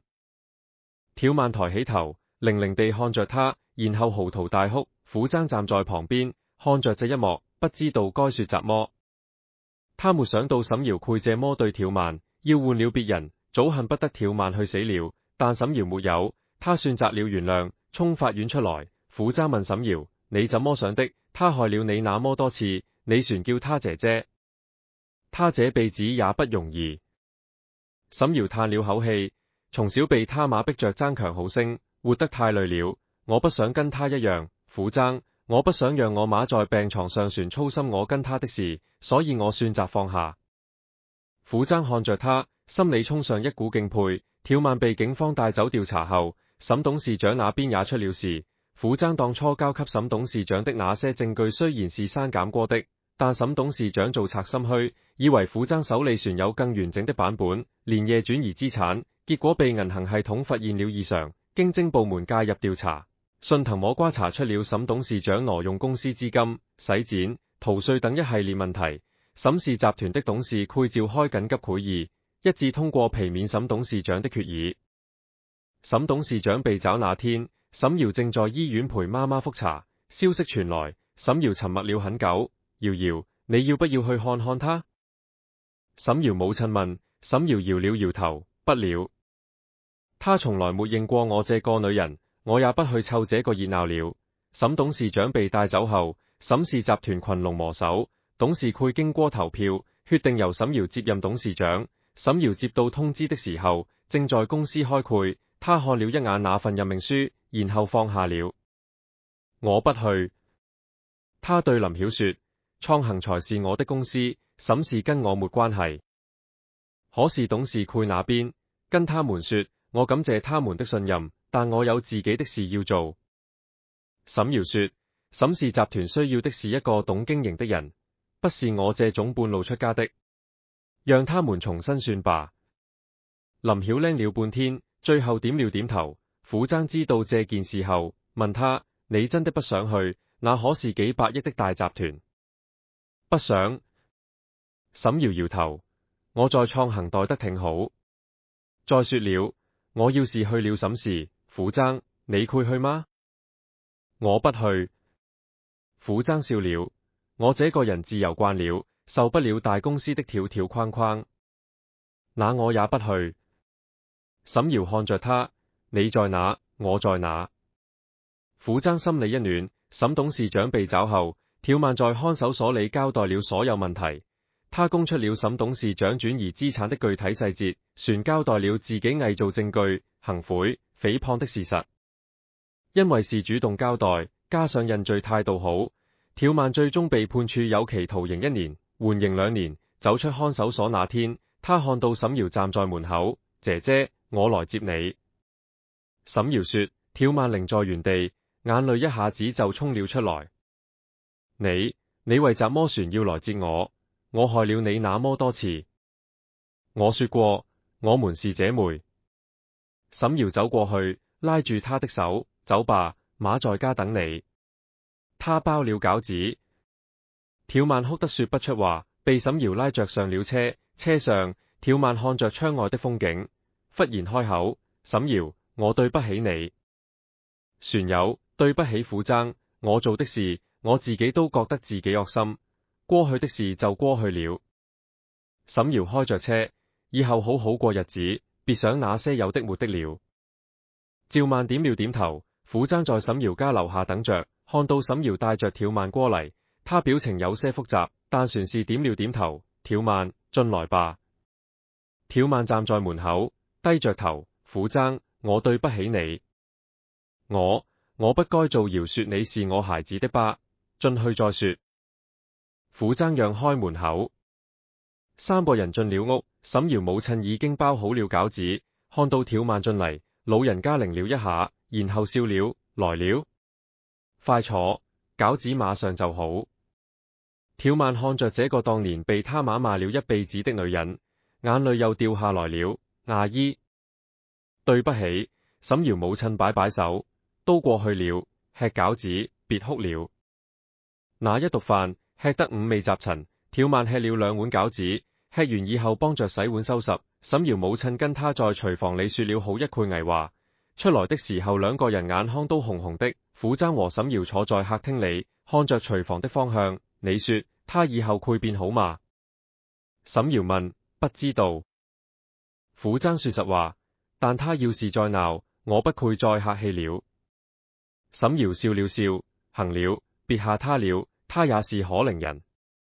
年後，傅爭做了一個決定，他從創行科技辭了職，自己開了一家小科技公司。沈瑤知道的時候，沒有攔他，也沒有勸他留下。你真的想好了？他問。想好了。傅爭說，我想靠自己，不想讓人說我是靠你上位的。誰說的？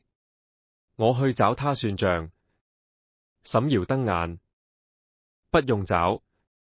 傅爭笑了，我自己心裏過不去這個坎。沈瑤，你給我3年時間，我把公司做起來，到時候我風風光光地娶你。為什麼要等3年？沈瑤看着他，你要是現在娶我，我也可以啊。傅爭擰了一下，你不覺得我未出息？你覺得我是那種人嗎？沈瑤翻了個白眼。傅爭，我當初看上你的時候，你只是個工程師，沒剪沒細。我要是圖剪，我找誰不行？我圖的是你這個人。傅爭看着他，心裏熱乎乎的。那等我公司穩定了，我們就離婚。行，我等着你。沈瑤笑了。傅爭的新公司叫征途科技，很小，只有5個人。他、劉志遠、船有3個以前跟過他幹的技術運。公司租在城中村的一個小辦公室裏，條件很簡陋，但大家幹勁十足。沈瑤有時候下了班過來看他，給他帶飯。劉志遠每次都起哄，素子來了。素子好。沈瑤被叫得臉紅，但心裏美滋滋的。1年後，征途科技做出了自己的第一款產品，是一款工業軟件。性能比市面上的同類產品好了30%。消息傳出去，幾家大公司都來找合作，其中就包括創行科技。沈堯代表創行科技來談合作的時候，傅崢親自接待了他。沈總，你大駕光臨，小店蓬蓽生輝啊！傅崢笑着給他倒茶，小貧嘴。沈堯瞪他，說正事。你們這個軟件，我們想獨家代理，條件你開。獨家代理可以，但我有一個條件。什麼條件？沈總，你得先答應嫁給我。沈堯拎住，然後臉騰地紅了。你說什麼呢？這是談生意，生意要談，婚也要列。傅崢從抽屜裏拿出一個公式的小盒子，單膝跪下來。沈堯，1年前你說等我公司穩定了就列婚，現在公司穩定了，產品做出來了，該兌現你的承諾了。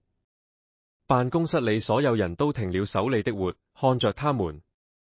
沈堯的臉紅得像蘋果，他看着許昌手裏的戒指盒，眼淚在眼眶裏打轉。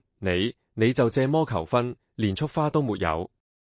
花在樓下，99朵玫瑰。傅崢笑了，我怕拿上來太招搖，先放在前台了。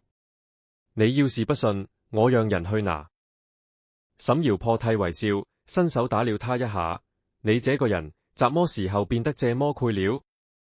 跟你學的。傅崢打開戒指盒，裏面是一枚鑽戒，不大，但很亮。沈堯，嫁給我。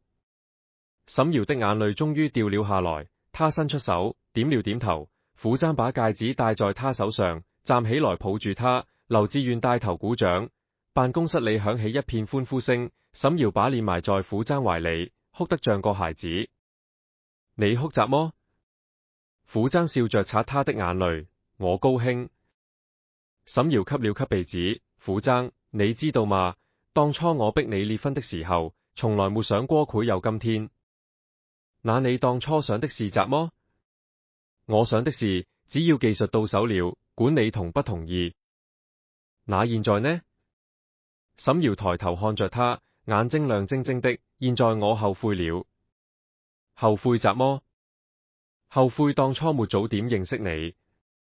沈堯笑了，要是我早點認識你，就不用費那麼大勁算計你了。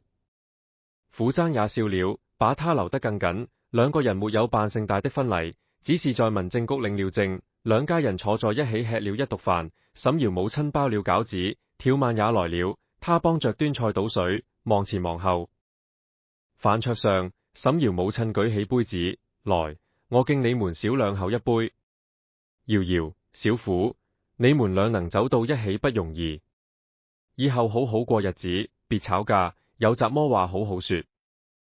傅崢和沈堯碰了杯，都喝了。條漫坐在角落裏，看着他們，眼裏有羨慕，也有釋然。他端起杯子，走到傅崢面前。傅崢，以前的事，對不起。我真心祝福你們。傅崢看了沈堯一眼，沈堯點了點頭。傅崢舉起杯子，條漫，過去的事不提了，以後大家都好好的。條漫喝了酒，眼淚掉了下來，但他笑了。生活就這麼一天天過去了。傅崢的公司越做越大，沈堯的創行科技也越來越好，兩家公司成了合作夥伴，經常一起拿項目。行業裏的人都開玩笑說，這兩口子是夫妻檔，一個做技術，一個做市場，誰也離不開誰。但傅崢知道，他跟沈堯之間早就不是怎麼技術不技術、市場不市場的事了。他是真心愛這個女人，從一開始被他算計，到後來陪他一起幹，再到最後他願意放他走，等他回嚟。沈堯用他的方式證明了一件事，他是真的把他放在了心裏，這樣就夠了。